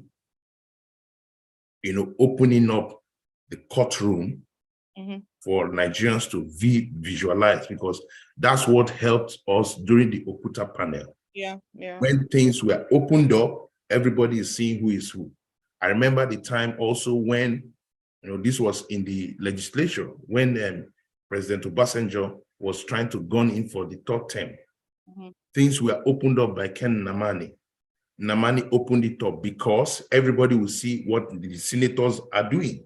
And everybody began to adjust themselves, because the truth is that these men operate in the law of darkness. Yeah, that's the only way corruption can happen. So we hope that, they can officially, we know that there's unofficial, ways we are seeing everything, but they should officially open it so that the judges will tell us how their judgment is. We need to hear them. And then what it does is that the judges also have their courses they do. Judges have courses they do overseas. Judges have contemporaries in different nations. The people will see what they are doing. So if the judges are opened up and they are doing their judgment, it puts pressure on them, because they have to have international, high performance. Because it will be, are this the level of our judiciary? It will expose the level of our judiciary, whether they are up to the mark or they are playing to the gallery. And you notice the level of pressure that came. The first statement is they are not going to deal with, technicalities, because Nigerian judiciary are the masters of technicalities. So now that means the pressure is working. The pressure is working, that if they are now saying, okay, look, we don't want any shenanigans here. We don't want any kind of display of rubbish. Come, we want to look at the merits of the case.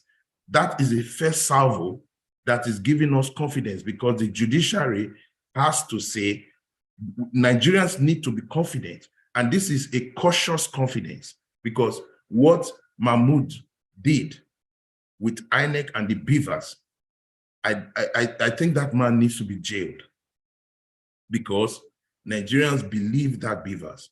Nigerians went out to vote. They frustrated us from getting cards. They frustrated people from doing anything. But Nigerians, irrespective of what happened, they went out, they voted, and they voted massively. And they voted for a real change. And in 2 hours, the results were coming, and they knew it was a landslide, and they shut down the system. We all know that that's what they did. They shut down the system. And in 3 hours, they wanted to do a job, but they did a shoddy job because they did not plan for it. These political operators are very, very skilled. They take months to plan it. They thought it was going to be a Tinubu Atiku versus Tinubu fight, but suddenly somebody came out from nowhere and they needed to factor him, and it was very late to do that factoring. And so in 3 hours, they shut down the system to quickly do shoddy jobs. And the shoddy job is what is exposing them on the IRF. The IRF is exposing INEC itself. So I think we should be positive. I think we should understand that it's a process. It's going to be, it's like what in the book about Mandela, a long walk to freedom. We are on that journey. Nigeria has never gone through that kind of journey before. So we are going to have that long walk to freedom. And I tell you, I say it here, I think the first time I will say it.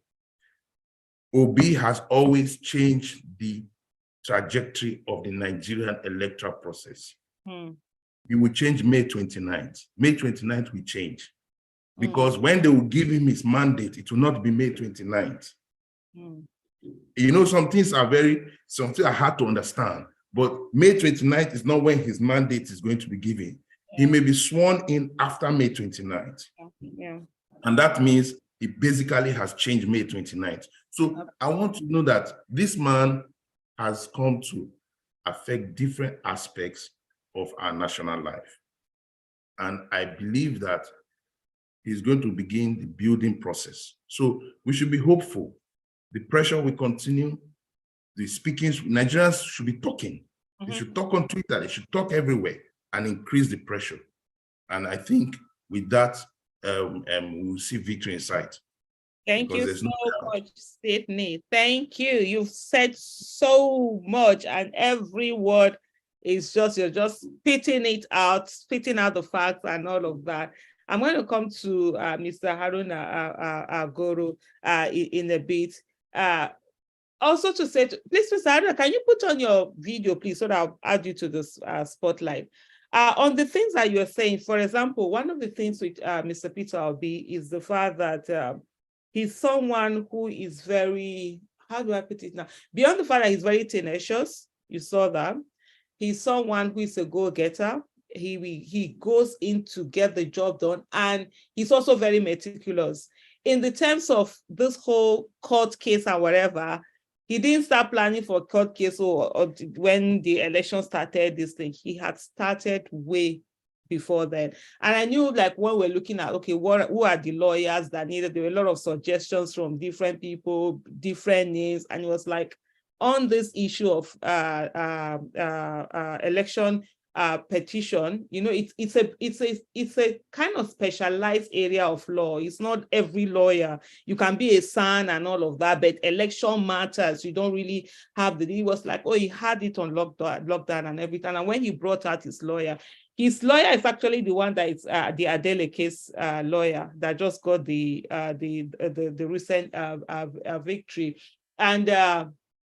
And it was all, you could see when the guy came out that these are people who actually know. And even if you notice, he took Peter Obi's petition, took the issue to an angle that many people weren't expecting. Nobody was expecting the Tinubu's drug issue to come and be an issue. And I don't even know whether anybody even knew that this guy had double nomination at the time that he had before he resigned from particular days, or was he had that double nomination. So you could see putting it out. And when it comes to legal, a special election petition, in short, of all the people who are in the court today, Peter Obi is the expert. As when you say person that has experience, it's actually Peter Obi. The first case, he took him 3 years.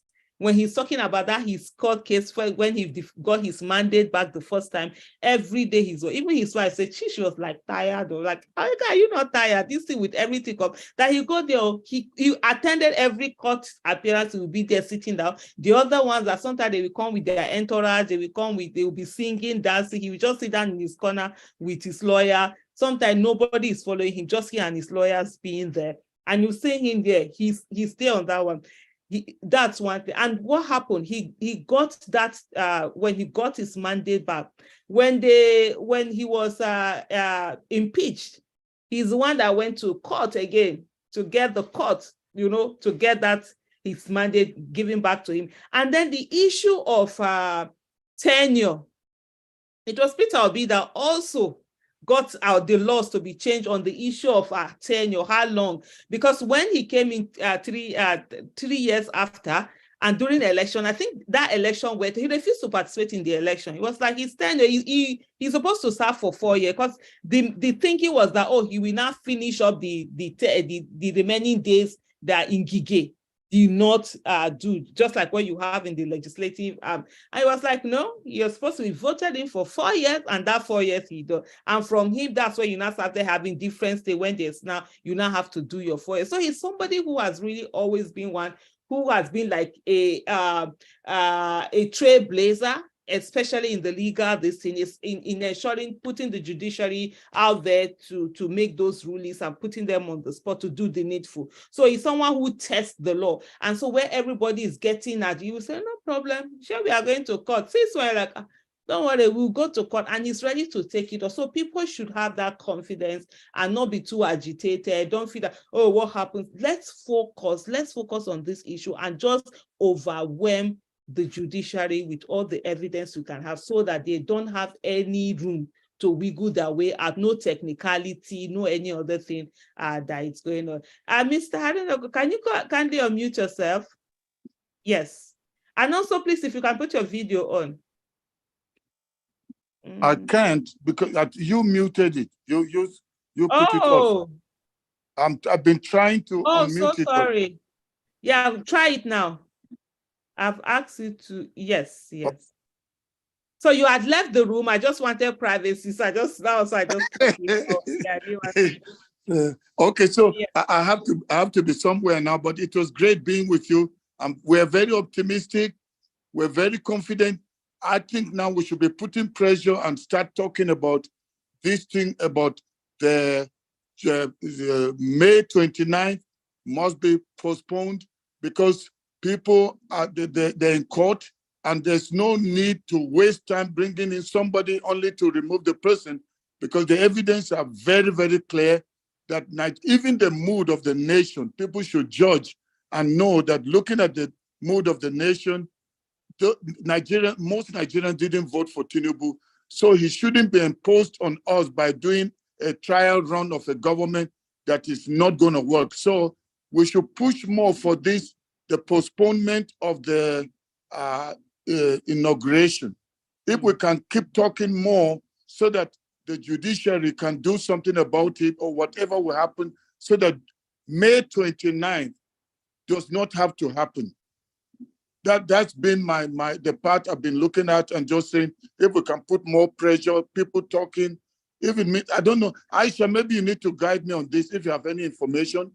Is it possible for maybe the party or certain individuals to go to court and find reasons to change the date?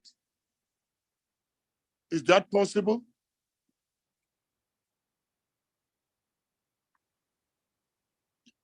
Aisha is muted. Aisha is muted. Oh, so sorry about that. So I was saying, I'm not sure that's possible to have an injunction. I can't remember the specific answer that Dele Farotimi gave. He was our last week guest on Live with Aisha, which normally comes up 6 p.m. On Saturdays, Nigerian time.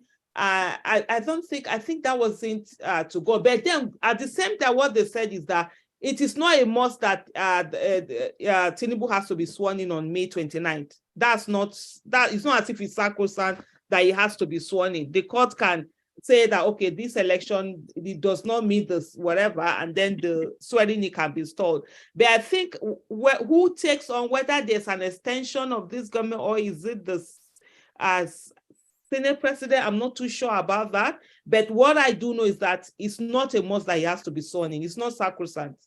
May 29th. Okay. Yeah, swearing in a president-elect when he doesn't meet this thing is not sacrosanct. So the courts can actually make that ruling to be done. I remember when Bayelsa State, even like 24 hours to a swearing in, who remembers that the guy was already practicing he was already doing the, what do they call this thing now? The practice. And then even some newspapers had given him the best governor of the year kind of award. And then the court said, no, the guy was not sworn because his deputy was found to have falsified the results that he used. And unfortunately, the deputy was a senator and he still retained his seat as a senator. Yeah. Okay. Anyone, so Sydney or Felix, anyone have something to, let me put it, go and unmute yourself. Let me remove this. I think you're right. Yeah, you can unmute yourself, sir. You're 100% correct. Felix, go ahead. You're 100% correct with what you said. So the May 29th is more of a decision that the executive of the federal government made May 29. Is not in the Constitution that May 29 has to be. It has never been in the Constitution. The only thing is that at the end of every 4 years, a president will have to be either re-elected or at the end of his, which is 2 term, will have to leave and then someone else comes in. Now, in this case, where there is a court case with so many national tension on ground, it is possible for the courts to say, hey, while this is being litigated, let's have someone else in the interim take over. And in this case, if you want to go by the Constitution, it will have to be the Senate president. If you want to go by the Constitution. Now, I know some people have been clamoring for interim government, and interim government is not in the Constitution. It's not something that is embedded in the Constitution. But it is possible because of, this is something that has never happened before. You know, like you said, Sydney, in the past, when elections are done and a winner is announced, either by hook or That's crook, why people move on. People move on, they don't worry about it. But this time around, there is interest vetted in the process. People, they tell you go to court. The go to court that they've always said is because they know that they can bribe their way through, everything will end, nothing will happen at the end of the day, people will forget about it. But this time, they have now seen that, wow, one, there's insurmountable evidence to prove fraud, rigging. Secondly, people are fully vested in the process. They're not going anywhere. People want to see what is happening. People are asking for live transmission and so on. So this is different. This has never happened. So because of the nature of it, it is something that will help to have this swearing in extended while this court case is in place. That way, at the end, if Tinubu is said to be the winner at the end by the Supreme Court, so be it. If Obi is, so be it. But we do know that with the evidence that we have in place, that it's not going to be business as usual. Yeah. Okay, back to you, Mr. Haruna. Yeah, go ahead. Okay, so hello? Yeah, we can hear you. Okay, so I actually just wanted to know that part, because for me, just like what happened during the Naira redesign, what kept changing the goalpost had everything to do with pressure. So if we can mount this pressure, since it's like an open, it's not something written in the Constitution, we can put so much pressure, everybody on Twitter, on our broadcasts, everybody talking. After a while, that will just be the national song. Everybody's talking. So Nigerians will start to make a demand saying, looking at what is going on, we want to get to the bottom of this case, and it doesn't matter how many weeks or months. We want to see the bottom, because we don't want anybody that is a president-elect to be imposed on us. So because of that, we are not asking, we are not coming out to tell people that we install Obi or Atiku. We are saying we want the one we elected. Let them do the right thing. So to be able to do that, we want the court to finish whatever they are doing. Let's get the verdict. Then the moment they tell us who the winner is, we as Nigerians will say, go ahead and swear the person in. That would be my advice, that going forward, since protest is not the right thing to do, because the people will just take advantage of that and then scatter everything. So the way to do it is to speak out using the facts that are on ground, and the fact that the case is now in court. We have waited. We didn't raise any uproar. People have been patient, and now we just want justice.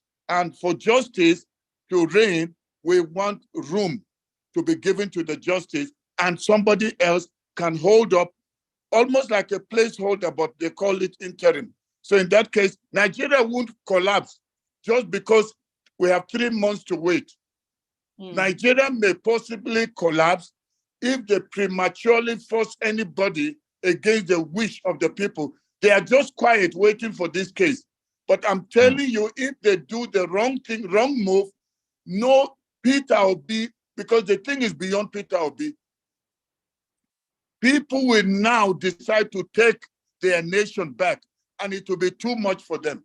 So to avoid that, a state of anarchy, I will advise that they should shift the day forward and allow the court to do what they need to do. They have already assured Nigerians that they will expedite this thing.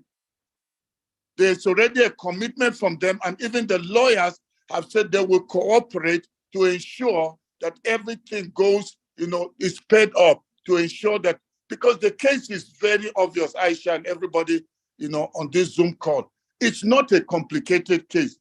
So it's only the delay tactic so that the date will come and overrun. So, but that if we can stay that and stop that so that it is to a later date, I can tell you I see that at the end, by the time everything comes out and the facts come out, it will be just a game over.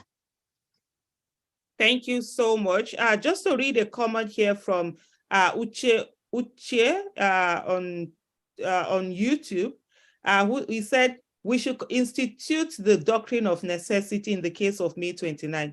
The current president or next in line of leadership should hold sway while the court cases are dealt with. I think that's exactly the same thing that Haruna Goro is talking about. We will be rounding up this in no time. But before we go on, I think those who have joined us early, if there's anyone that wants to say something, I'll come to you, Sydney. I saw you wanted to say something. Thank you so much, Started. Thank you, bros. God bless you. Yeah. So for the Doctor, before you go, this is Mama H.O. you spoke to over the phone. Okay, fantastic. So let's we'll hear from you. In the meantime, let's hear from Sydney. Go ahead, Sydney. I think I just wanted okay. Sorry. Oh, I think H.O. you were talking to Haruna, right? Yeah, I just wanted to say I called him. This is the face that called you. Yeah. We met in Dr. Damage's show, and I later got your number and I reached out to you. I want to sincerely say thank you for everything. Thank you for standing for truth. Thank you for standing for justice. Thank you for standing for fairness. Same thing is applicable to you, Felix. Thank you for standing for truth. Thank you for standing for fairness. Thank you for standing against impunity and wickedness and evil that has ravaged our country and make us a caricature in the global world.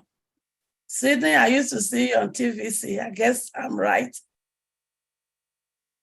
Damage's show. Do you look like somebody? And I used to see you in one of the... Oh, she said in Dr. Damage's show. No, it's Arona. Him, I thought I was seeing him in one of these TV stations. He too is also on Dr. Damage's. That's what he's saying, right? Oh, okay. Yeah. So thank you for everything.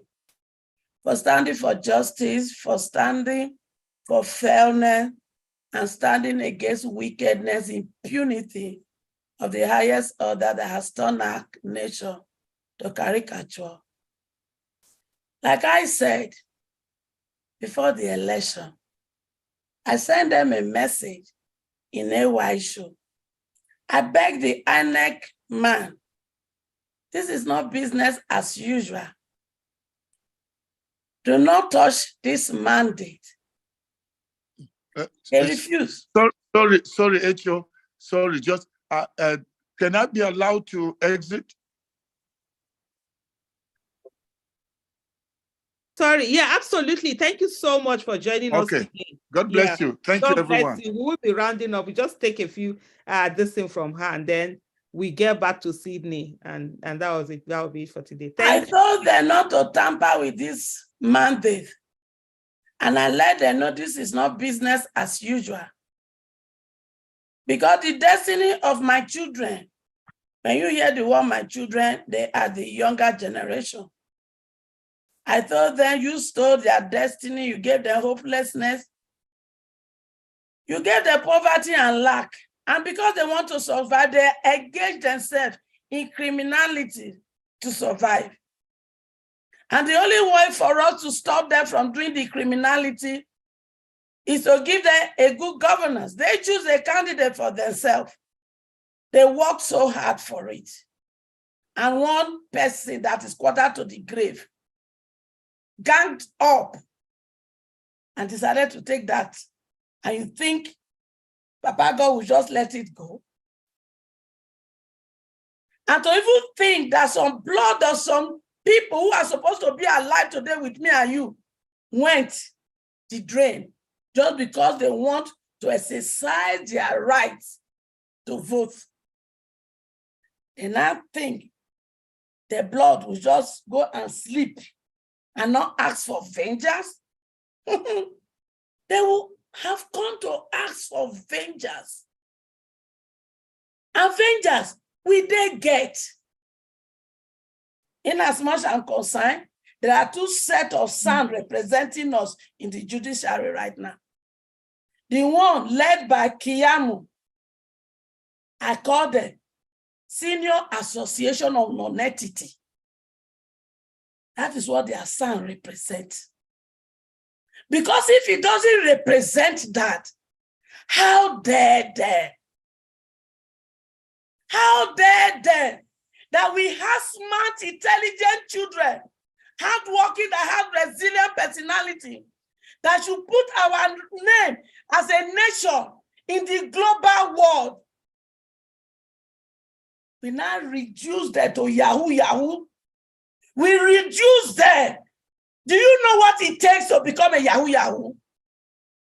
It takes smartness to do that job. So if they can be so creative, a lot of them have not even seen university. A lot of them is just primary school. But they are so smart. What happens if we give them platform to learn and use that knowledge? Who is Elon Musk to compete with these children? Who? Who is Bill Gates to compete with her? When Nigeria was Nigeria, we go out there to play football. We are 5-0 behind. My children play the ball and they win. Those were the days of Yekini. We'll get back to those days, definitely. Sis, I know you have. You're so passionate about Nigeria. It's a must. We will not give up. I was told, history told me that in 1979, our naira is 20 compared to $1. That how much superior we had over these people, and they knew that. Then they give some people mirror, they give their granite oil, and they start to sell us. But we say no to this nonsense. Africa continent must be great again. Nigeria, we are the giant of absolutely, Africa. and we will get there. We are. We are claiming back our birthright, and it starts with this mandate. We will get that mandate back. Thank you so much, Sid. It's always, you're always so passionate about what's happening, and I do feel your pain. And anytime we talk, I know how much you care about Nigeria. Thank you so much. Sydney, I'll come to you quickly as we round up because we're over the time now. Yeah. Thank you very much. I didn't forget to thank you, my sister Aisha. Yeah. She is the next governor of Edo State. Okay, I think it's a good one. What I want to say is that I think based on May 29th, it's not sacrosanct, something that Abdul Salami set in place just for handing over. And so if pressure is mounted, things can shift. What I want to say is that it's an irony of a nation that we're existing, and the pressure has to continue. Just today, a news came out about the issue of the Niger Delta spill that was done, and Shell, the case has been thrown out in the UK. Shell is not responsible. Why was the case thrown out? Because of the delay in responding back to the case, and you wonder, how can a president, a nation not go and fight for its people so that those damages that have been done by Shell Petroleum is brought back to the people? It tells you the level we have got in as a nation. Look at what the so-called assembly has done. They've just rubber stamped everything, giving the president so much money through ways and means. Basically, what they are doing is, mortgaging the future of many generations. Even when Peter Obi comes in as president, he's going to take a whole lot of maneuvering to start scaling back the level of economic and social damage that has been done to this country. But one thing we have as a people is that we're a resilient people. We're people that have never, irrespective of what happens, the Nigerian still perseveres through everything. This is our last stand as a people. This is our last stand. The truth is that if we don't get it this time around, to take another, like I said, to take another generation, for a new generation to really come out to say, okay, we need to fight. I think we need to be positive. And thank you very much, Aisha, for the time. And Felix and Madam Hecho, thank you very much. Thank you so much. I'm going to come to you, Felix, to not now yet, to give the final closing remarks before we go on. But just to say, we have quite a number of viewers on YouTube. Right now we have 857. At one time we had 900 and something. Just to say to our viewers on YouTube, please, if you can just kindly help us to help me to, what do they call that button? Like button.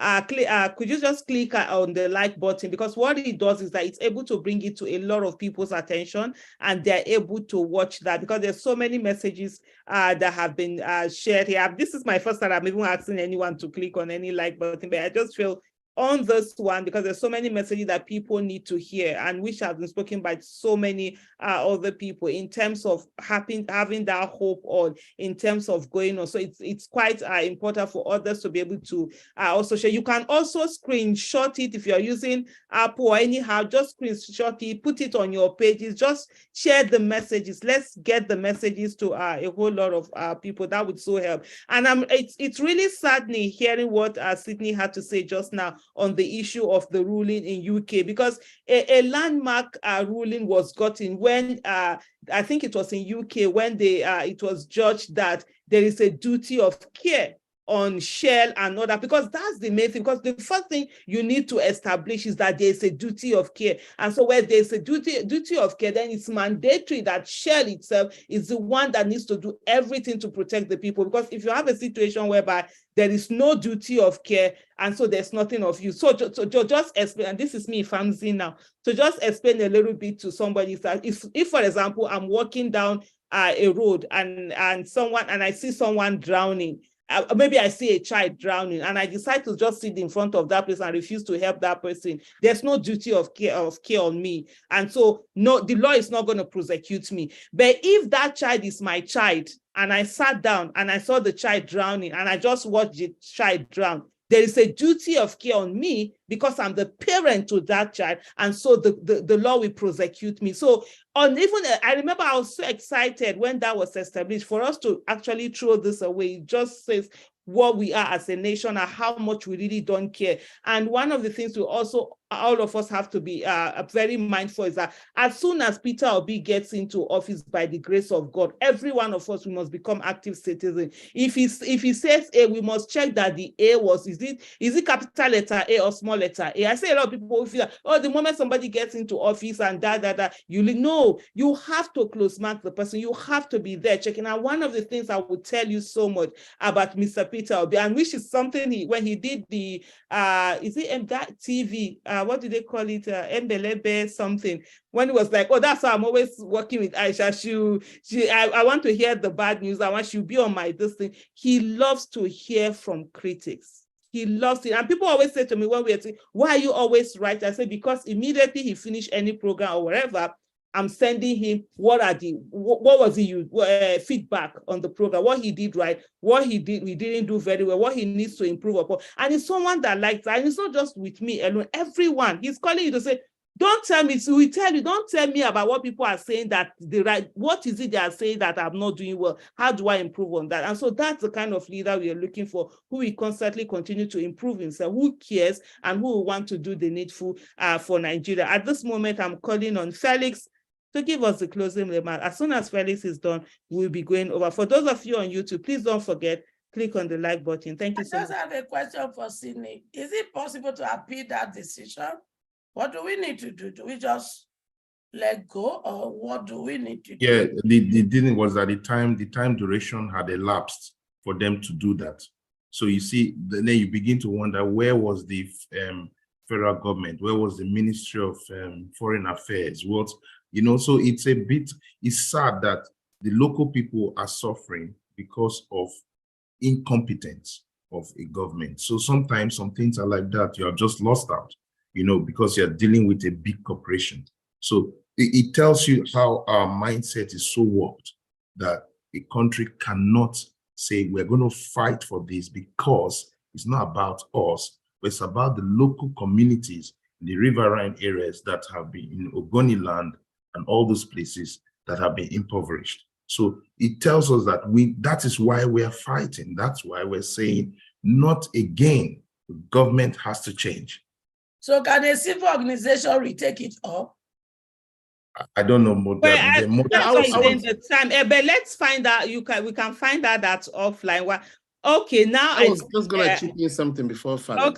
Okay, then. I'm gonna be really fast. Just like I said before, and I would like to advise my fellow Nigerians to understand that this is not a time to think or believe on what people or any pastor or any imam might come out and say that, oh, it's the will of God for us to accept criminality or these people to be our leaders. No, we are not going to accept that any longer. We are going to allow the judiciary do their job. We are going to allow the judiciary make sure that they stand as the last hope of the common man. And just to chip in a word on what Sydney said on the oil spillage in the Niger Delta, I mean, they had the same problem. I think the British Petroleum, there was a time there was an oil spillage in somewhere in Louisiana. The court here in the United States made sure that these people coughed out billions of dollars for the people of Louisiana. And the oil spillage in the Niger Delta have been going on for years. The federal government, we've had an APC government that have been in power for 8 good years. And my problem with these people is they only care about the money they are going to loot, buy houses in Dubai and London and in New York and paying cash, diverting billions all over the world. But they don't care about the common man in the Niger Delta. That's why nobody is ready to go to fight and get their right. That's why they are not ready to make sure that they make Shell pay for the crime they are committing in the Niger Delta. So a whole lot of stuff have really gone wrong. And it's hard time Nigerians stand up and say, we have to take back our country. That's what I got to say. Thank you so much for that. Felix, yeah. Yeah, thank you so much, Aisha. As always, our incoming governor of Edo State, Madam H.O. have spoken, so it shall be. February 25th, 2023 was a day that Nigeria came together. People came out hopeful for a change, for a new Nigeria.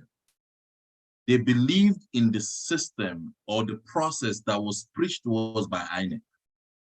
Things were going to work, things were going to go smoothly and all of that. People came out and you all saw it, on TV. People were there till midnight. The next day, people standing in line, in the rain, in the sun. People stood, nobody left. People stayed back to have their votes counted. Usually, you will see people going about their business or kids playing football and so on. But people were invested in the election. I'm saying this to say that no matter what is happening now, I believe that this stolen mandate will be restored. But I want to appeal to everybody listening today to not give up. Don't give up. This is not the time for us to give up.